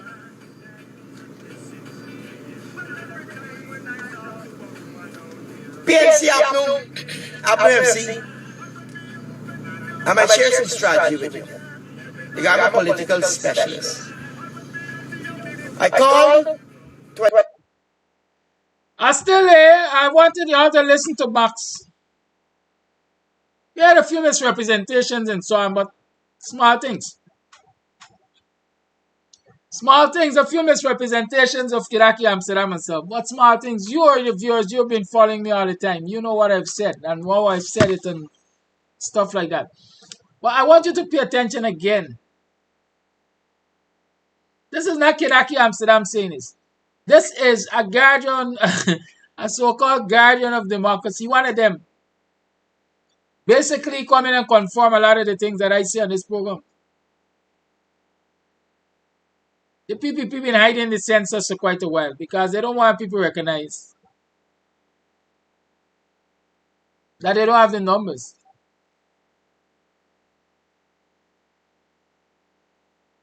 And so when people keep telling you, the PNC guy get quite a vote someday in the Guyanese community. The PNC or the opposition's best bet of winning the PPP is ensuring first and foremost that it consolidates its own votes or its own voting bloc, which primarily are Afro-Guyanese. Don't worry, the few Afro-Guyanese who, according to Max, get a contract and get a contract, they ain't plenty. And when it comes around to the elections, and a lot of them realize that the PPP really didn't do much to them, that too might change. So if he wants to say that his utterances, which coincide with mine, is an inspiration, let us be inspired. Let us go there and do the work. Those who have the resources, provide the resources, assist us to do the work. Those who only got manpower, bring your manpower, we can use that too. But there's a lot of work to be done to consolidate the opposition voting bloc. And until we consolidate the opposition voting bloc, don't tell me anything about looking for crossover votes. David Hines has constantly quoted the figures from many communities, the turnout rate, and they have been low in the 2020 elections. They have been low in the 2020 elections. And so if we can get the voter turnout in Afro-Guyanese community in particular up to about 80-90%, then even regime change will be challenged to keep the coalition out of office. That should be our goal. We should be knocking on doors. Everyone should be knocking on doors, talking to people, reasoning with them, giving them hope. In 2020, I made an argument, and that is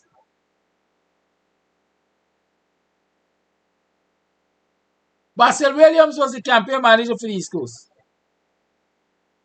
And in planning meetings in the East Coast, they basically planned meetings for every African Guyanese community, but were skeptical about going into Indo-Guyanese community to host meetings. And I was making the argument, we ought not to be afraid or timid about going into Indo-Guyanese community to campaign. Let us go and campaign. Even if we think they're not listening, let us go and campaign.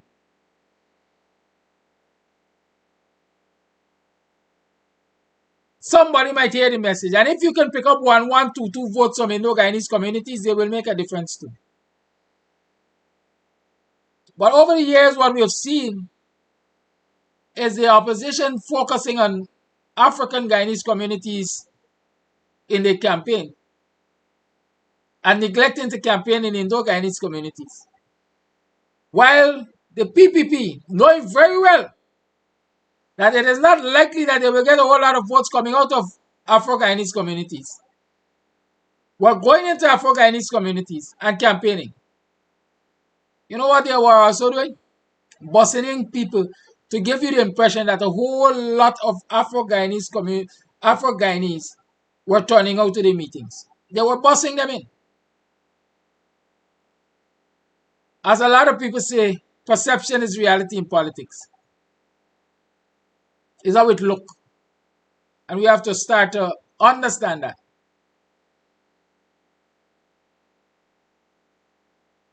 Right? We have to start to understand that. And so when I hear our political leaders making a lot of statements, basically instilling fear into the populace, I am dismayed, I'm angry, I don't know, disappointed.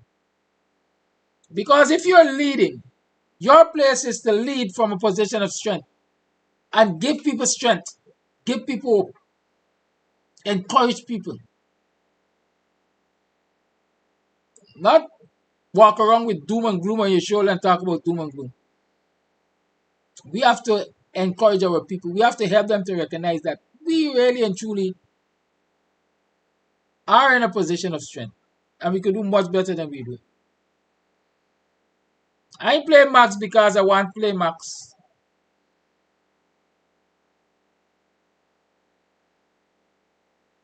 I play Max because I wanted you to hear it from a different perspective, because I've been saying it all the time. And I know some of us prefer to hear it from somewhere else than hear it from our own. It's 17 minutes past 8 o'clock. Milton Martin said he personally doesn't agree with me that the opposition parties did not do enough in the 2020 elections. The result of those elections was because of the oil deal alleged between PPP and Donald Trump administration. Hence the behavior that the world witnessed during the invasion at Ashbridge. I'm not dispelling that regime change took place. I'm not dispelling that. I am saying that the opposite, well, the then government, as a matter of fact, should have done more. The then government should have done more. And the now opposition ought to be doing a lot more instead of fighting each other. We know of the other, and the fact that is, we know of the other variables that can swing the election. We have to find ways to mitigate that. And the way to mitigate that is to ensure that you have a solid voting bloc. Your numbers are high. Your turnout is high. I'm making the point again. If the opposition had managed, well, the then government, the coalition had managed to get its voting bloc to come out in the 80s and 90s, 80%, 90%. If regime change would have been defeated at that election, because not the margin of victory, 13,000, 15,000 votes, 2 seats or so. So the opposition were able to get 20,000 people more out. Then the result would obviously have been different or could have been different. Let's just run from that fact. We know that the government at the time, the opposition, the coalition at the time, won the election. It is our firm belief. We've seen the evidence. I was in the recount stations. I believe that the coalition won the election. But I'm saying with a larger margin of victory, then even the attempt to regime change, if regime change could have been defeated.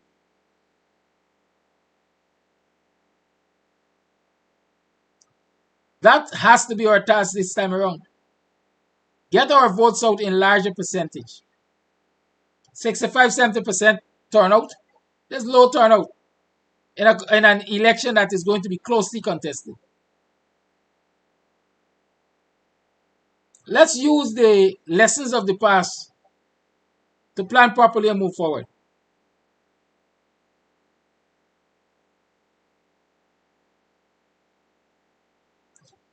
Dennis is saying, but there was not a victory. I'm confusing the PPP. I'm not sure what you're saying, Dennis. But I'm saying that there was defeat and there was victory. The coalition lost government. The PPP won government. I'm not saying they did it democratically, or they did it fairly, or they did it through the electoral process. But when you achieve whatever you set out to achieve, it's a victory for you and a loss for the other person. And the PPP set out to achieve government at all costs. And they're sitting there today as the government, illegitimately so or not. They're sitting there as the government, so that's a victory for them.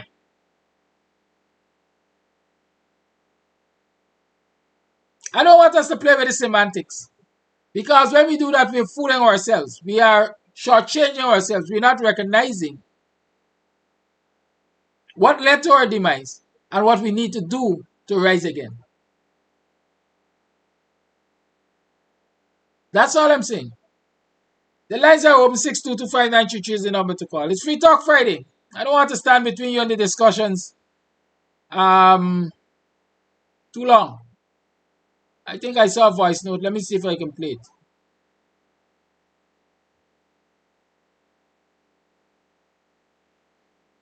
I understand there's a dead person in the trench down Midwalk Road over the railway line. I don't know. Y'all know I don't run behind morbidity. But I can try to find out what's happening down there. So there's a dead person in a trench down the Midwalk Road over the line top. If the authorities are not aware, y'all are aware now. Those of you in the office of the Prime Minister could report it to the police. Call it live. Good morning. Yeah, good morning to Dr. and to everybody. Now we started the program with this fire in Majo.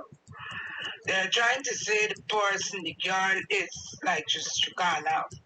If somebody tell you you're responsible for 19 deaths, you will lose it. Don't matter how old you be, you will lose it. So that is not no big news. Guyana does no proper counseling and nobody. They don't counsel people. And when you don't counsel people, they claim that the girl did that in retaliation for the food. Now you saw where later down, when the girl who was being raped had things on your phone and it went viral. Do we know if that is the phone that was being sorted after and to get rid of the evidence we destroy everybody? And in my set, my knowledge and my everything, I am saying from the starting, and I will die with that. I'm saying it. That girl should never have been charged for the deaths. The house mother is the one who is supposed to be held accountable. She took a job to look after these children. If she saw that she was not capable enough to be on a job site for 24 hours looking after all these children, who she is now claiming that she could not have made it, she should be held responsible for those children because she took the job on, nobody else. The little girl did not take the job on. And if the house mother had a problem with the girl after she claimed that she seized the phone, she should have reported it to the head teachers too. How many burns did this house mother, who claimed she was there, suffered when the building was completely locked with grills and whatever locking mechanism, and that had to be a padlock because they want to give them a $30,000 year lock for the door when they had them bathing in the bush in Dice Farm Park. The next thing is with this man Max and what he's saying. I don't really listen to them because those are the people who were totally against the election, and they were all talking that we must give up this and that. And when people come down to say that APNU people did not vote Kadaki, it's a slap in APNU's people face. There were 4 revelations of a declaration. 4. 3 of it went to APNU and 1 went to PPP with the fraudulent votes. He said that we should get about 12,000 votes. How could we have gotten 12,000 votes when the teachers as POs refused to affix 6-digit numbers to votes and make them valid for counting in the process of revealing an election? And with all APNU was being denied that, APNU still won the election. When they went into the credible aspect of the election, it was 115 APNU votes against that of PPP 59,000.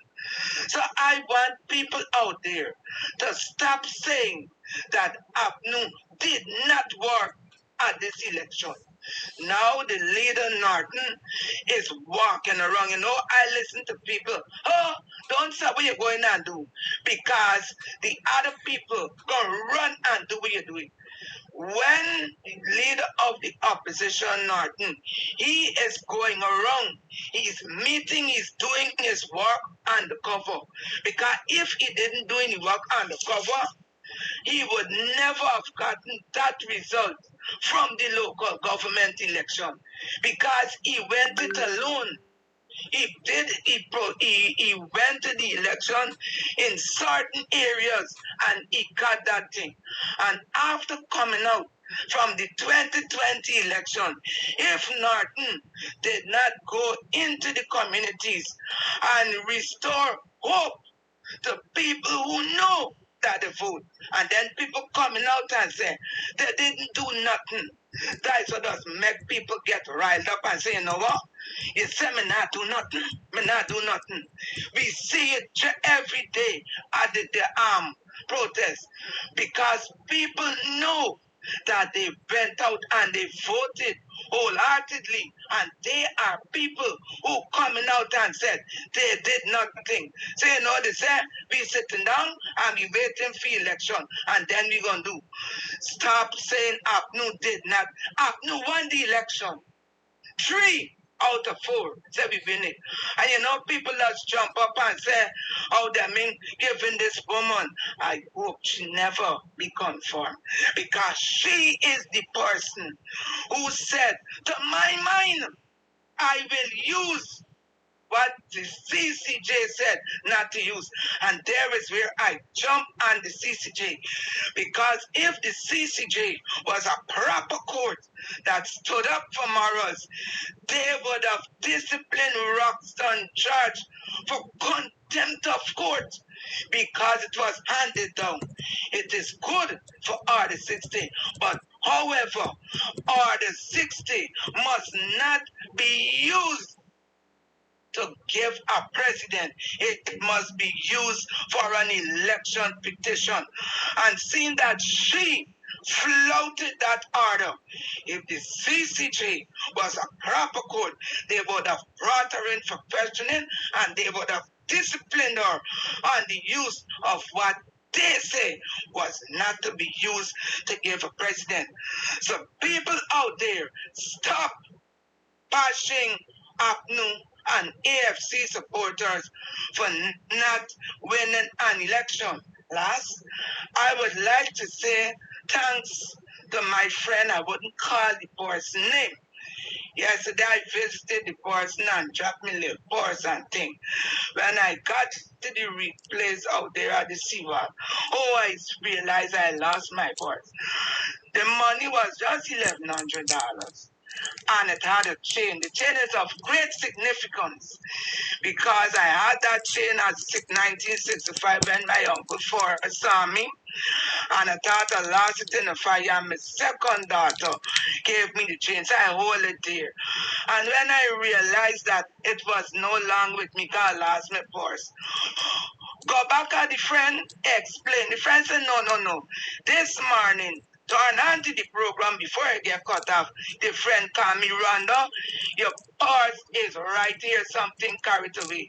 So to that friend, I would say a hearty thanks for finding my purse so that I could have what is there to me, that chain. Bye-bye. Thank you for your call. I want to say something quickly.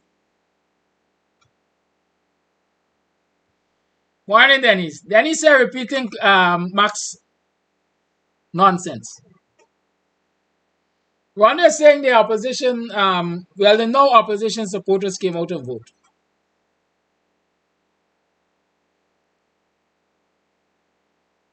I was integrally involved in the elections, the operations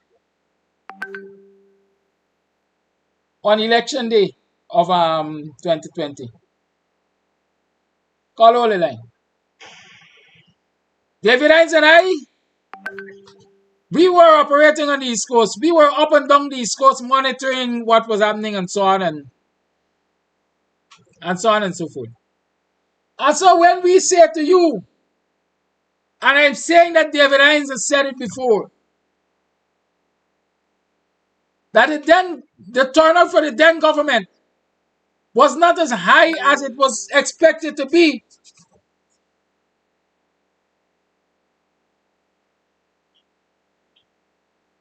And if it were higher, it would have defeated the regime change. I know what I'm saying. I know what I'm saying. Even in the last local government elections, I don't know if I said this to you, I was working in the command center for the Buxom Falls campaign. And I was monitoring the numbers. And the turnout there was low also. And so I'm saying that between 2020 to 2023 or 2022, whenever the last elections were, local government,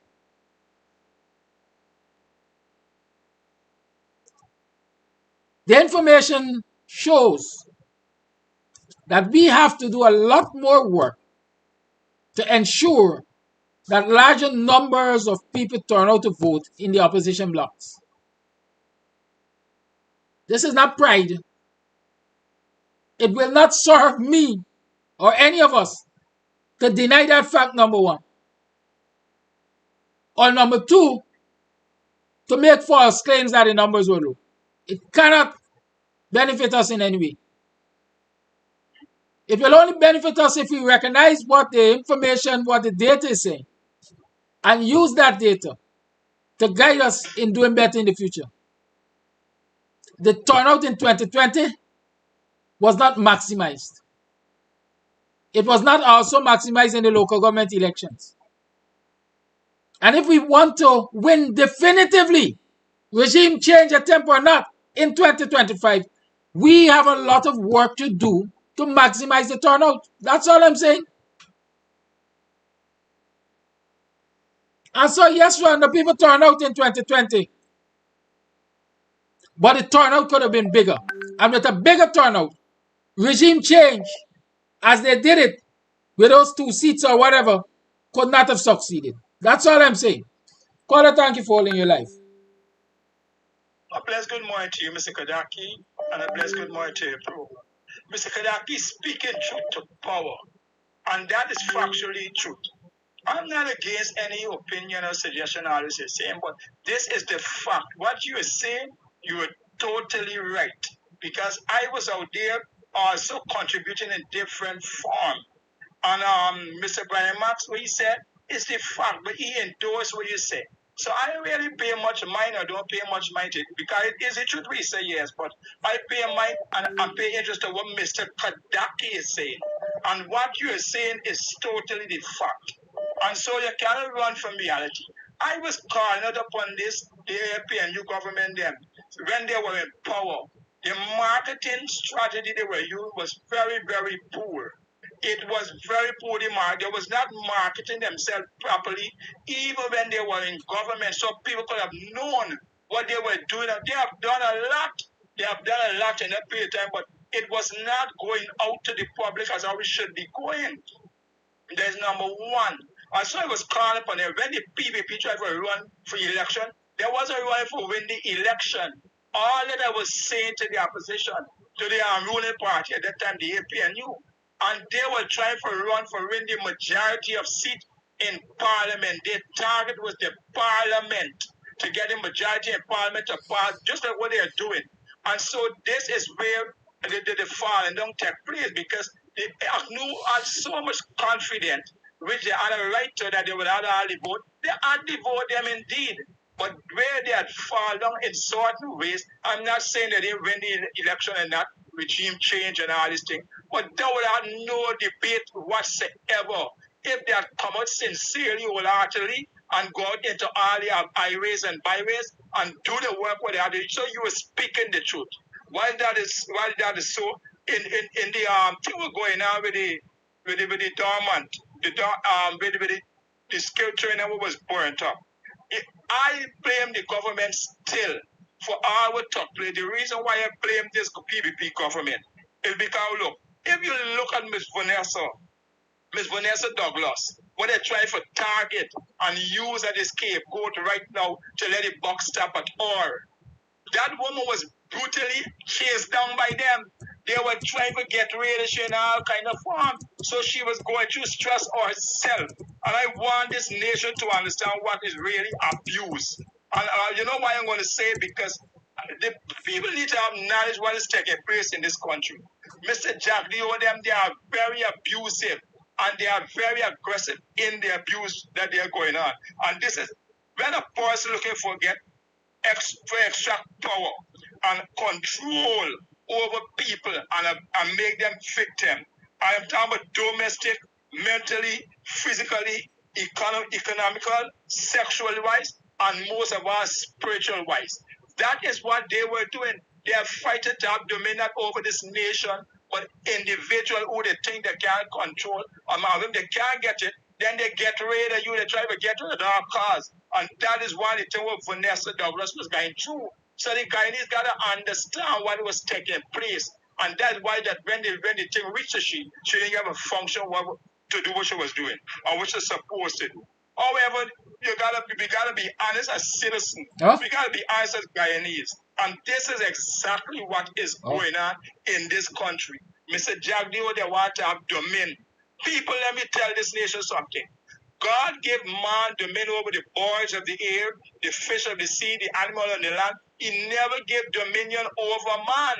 And when a man fighting to have dominion over you, they are fighting to control you, and that's where they find themselves. When they can't control, they try to become abusive.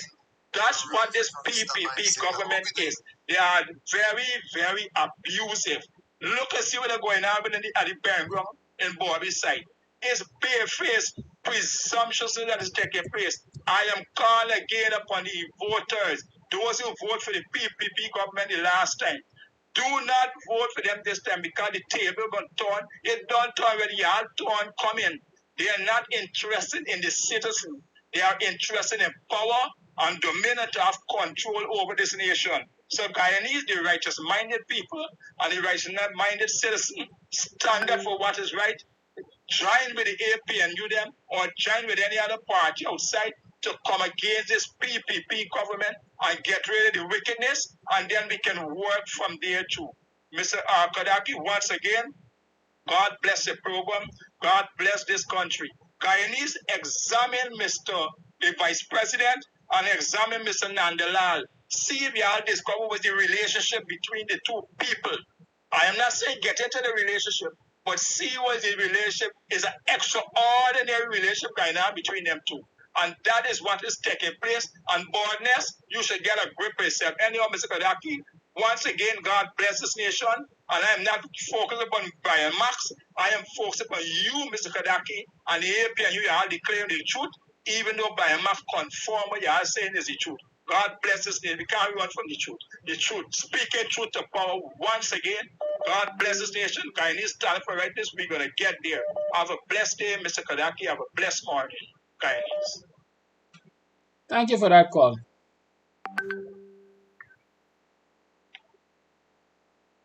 I see somebody is asking if it's a case of the opposition rigging or trying to rig. No. It is a case of, listen, there's victory and there's resounding victory. Let me put it like that.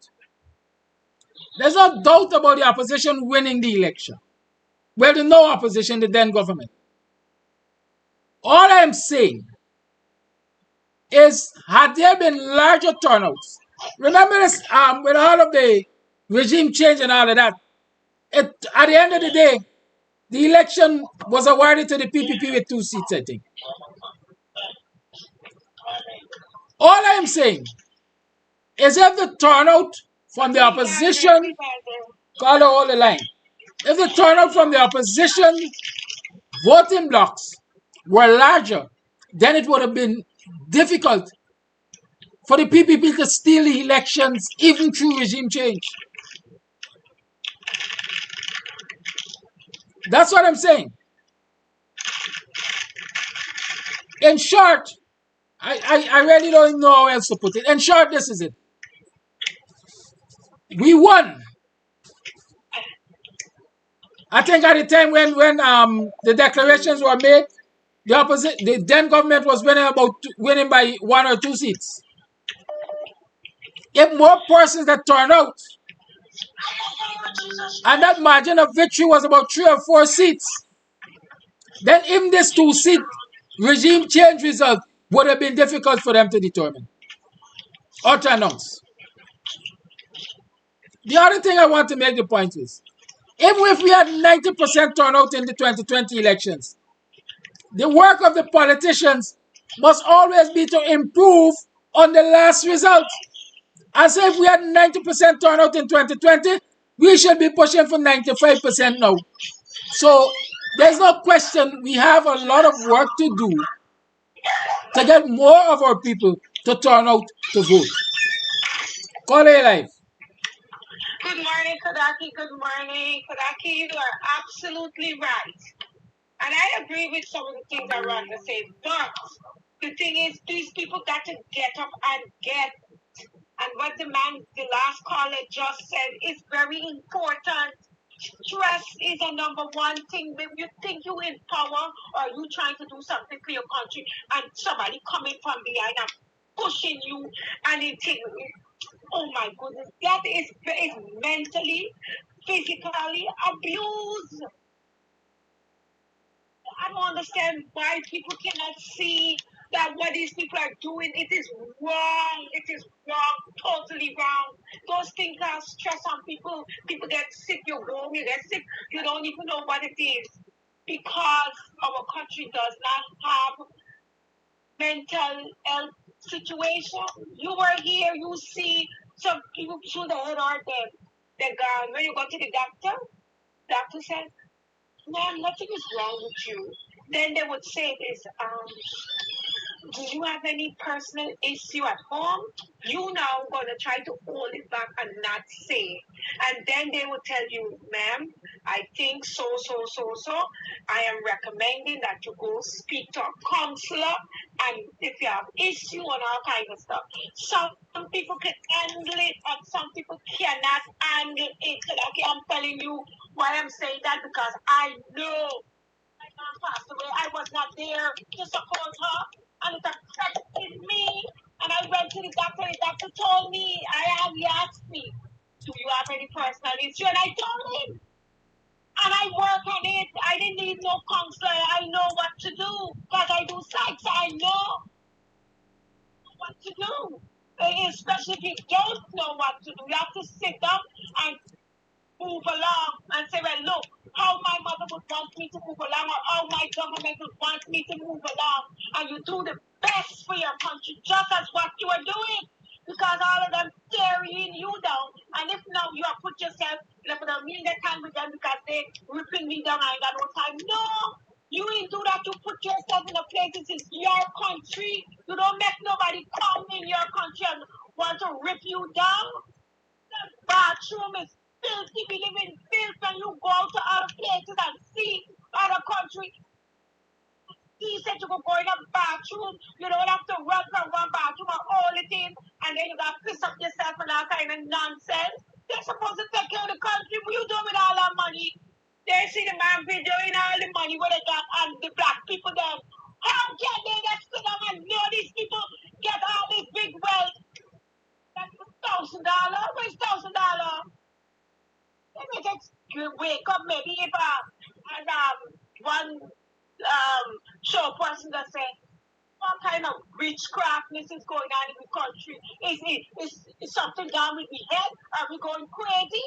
When all of them look at them, when they come to America, they want jobs, they want run to you down for find jobs so then I help them out. But when they're done and get the money and they carry it back home. And them money in their own country. Find them down to get the money. Find them down and get the money from them. And protest. That placard and let them know what they're doing is wrong. Don't come down to them. So that you know, have a blessed day, yeah? Thank you, caller. Artist McKenna is inviting you to Artwork Creations Art Gallery tonight. And he's saying come out. It's first and last Friday. Every first and last Friday there is poetry and art. So he's inviting you to poetry and art. Tonight there is poetry and art. You can join him on Facebook and have fun partaking in the poetry and art evening there. Alright, I got voice notes here. Good morning, Kadaki and listeners. This morning I want to first talk about the ERC meeting that was kept at Linden, in Linden yesterday. I noticed, and it was a point raised by Mr. London, I noticed that the meeting was kept at 2 p.m. in the evening, which automatically poses a problem because most persons will be at work at that time. So is it that that timing was intentionally derived of? I have no idea, but that was one of the questions that was asked, and I do agree with the observation. Now, up to when it was finished, the live feed was finished, the attendance was very paltry, and I am guessing that that was because of the timing of the event. Another thing that I noticed was the absence of any MP. I didn't see the mayor or anybody like that. My question to that is, if I'm trying to visualize a scenario, so is it that they weren't invited, or is it that the timing was not convenient for them? Those are the three questions that I'd like to ask as it pertains to timing of the event and the absence of those persons I just mentioned. Now, one of the persons was speaking about the observance of national holidays, and they likened their holidays as against Good Friday. The person was saying that they would like to see no partying or anything like that on those holidays, probably Diwali and etc. etc. But when the person said that, I immediately thought about Emancipation Day. No, I don't have a problem with people celebrating emancipation, because that's what it is intended to be. It's supposed to be a celebration.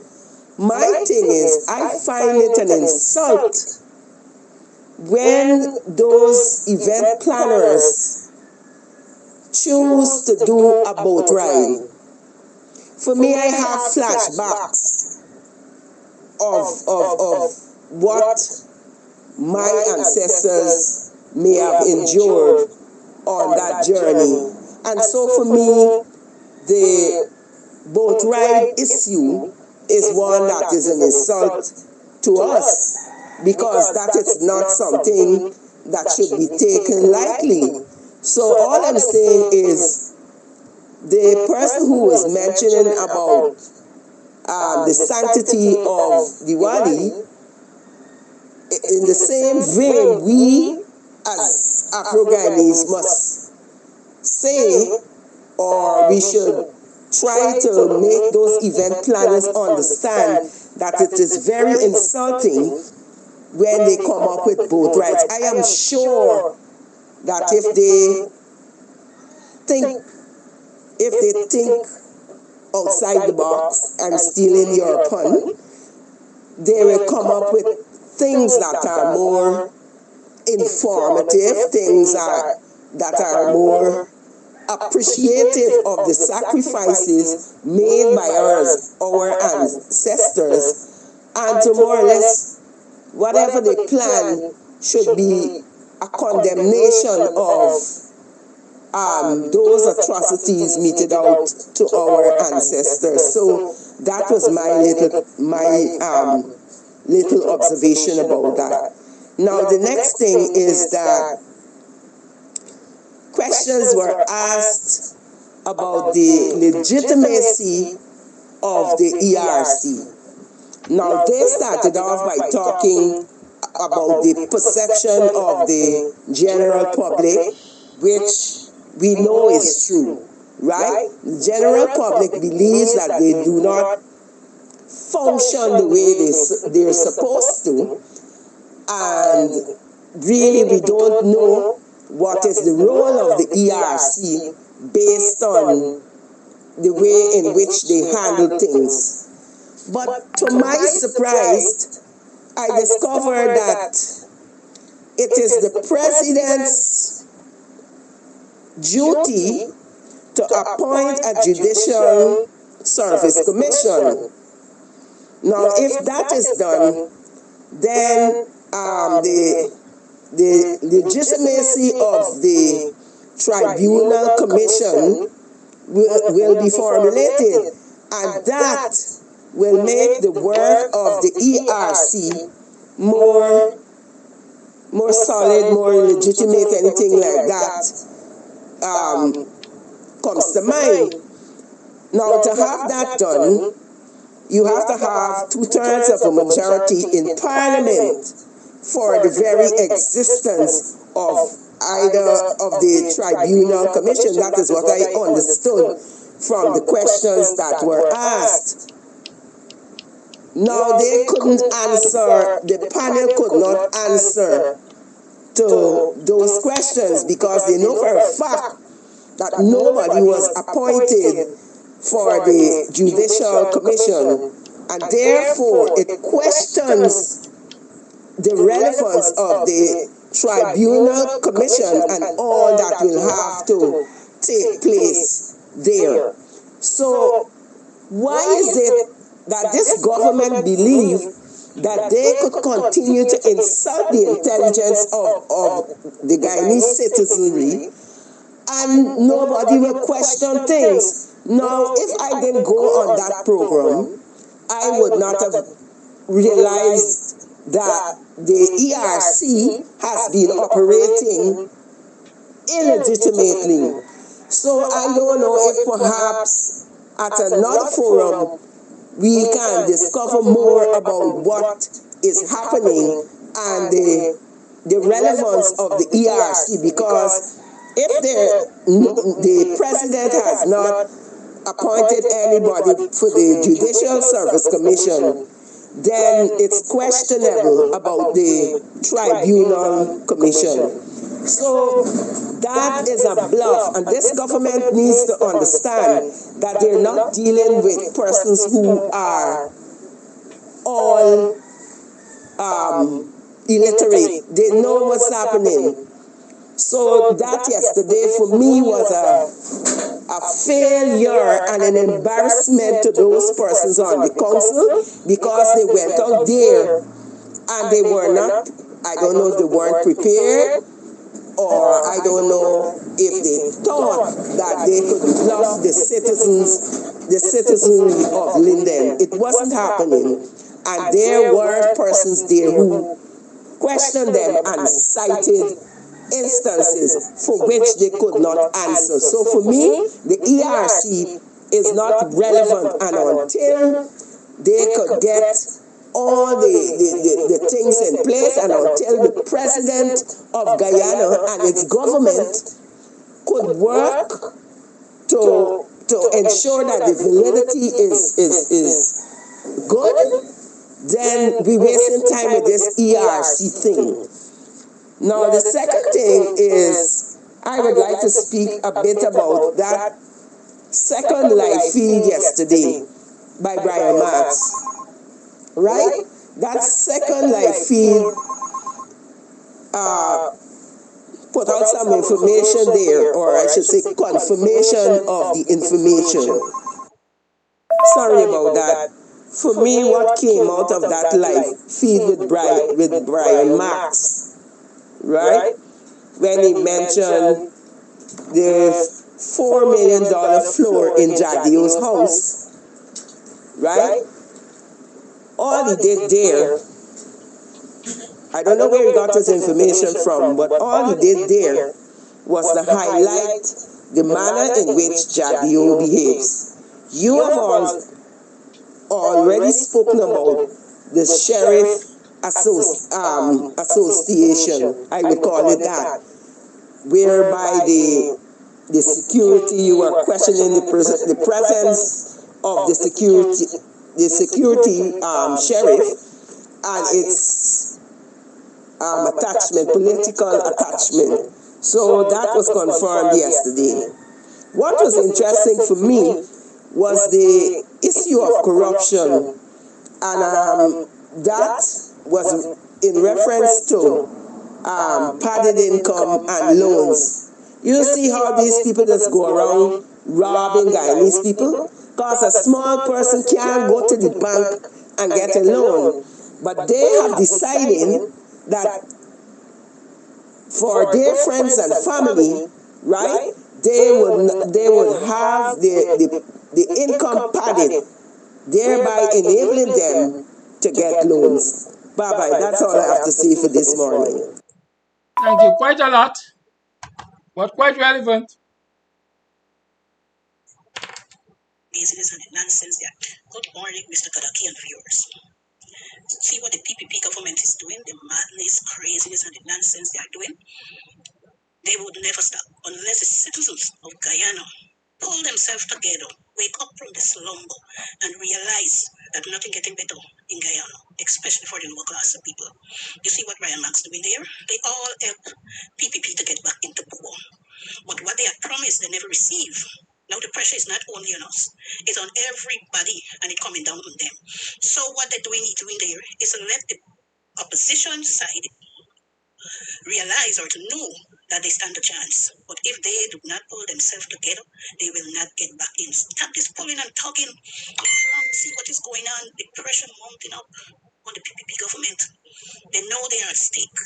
And any given time, once the citizens of Guyana put the heart and soul, not only for themselves, but for the children's future, is everything given away from Guyana. Guyanese is not enjoying nothing, nothing. There's too much resources for Guyanese people, or the citizens, I should say, of Guyana, to be living from paycheck to paycheck.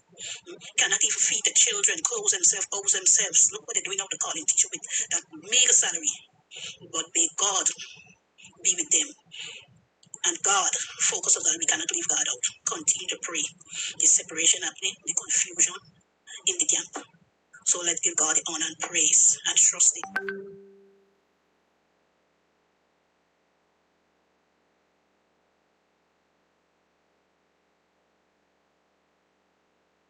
Thank you for that voice note. Line remains open. 6225922 is the number to call. Let me remind you that today is home style chicken fried rice. As our Creole Friday continues,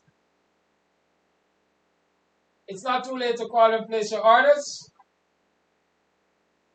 6225933. Order your home style chicken fried rice for today.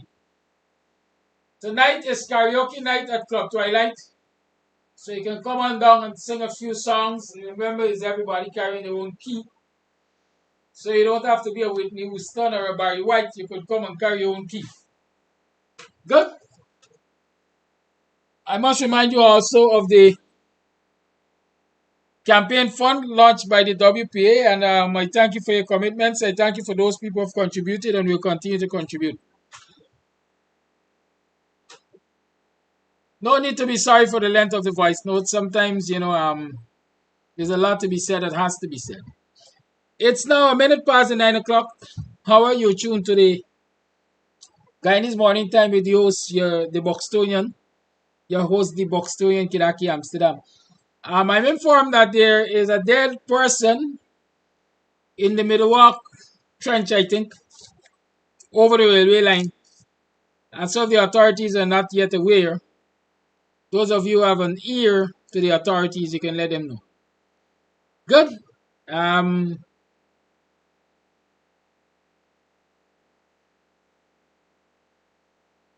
Yeah, that's it for now. I'm missing a bit of information I wanted to share, but nevertheless, worry not, fret not. When it becomes most important, you're going to know. Oh, there it is. Let me ask you this. How many of you would like to see Aubrey Norton appearing soon on Kams Tv, Buxtonian Guyanese Morning Time? When would you like Aubrey Norton to come on the Guyanese Morning Time to answer some questions to you guys? What are the questions you would want him answering? Would you want him to have a one-on-one with me, or some of you want to go into the Zoom and ask some questions of the opposition leader? If you want to go into the Zoom and ask some questions of the opposition leader, just know you will have to pay. Yes. So we are working on organizing for the appearance of Aubrey Norton on the Guyanese Morning Time. I don't know how soon that will happen, but it will happen. It's just for us to decide, I think, in my mind, the format. Do we do a one-on-one with myself and Norton, with Norton And or do you want us to do a Tonga style Zoom? But if you're doing the Tonga style Zoom, you're not going to get to go into the Zoom free. I'm being very honest with you. You will have to pay because we're looking for contributions, right? Remember that.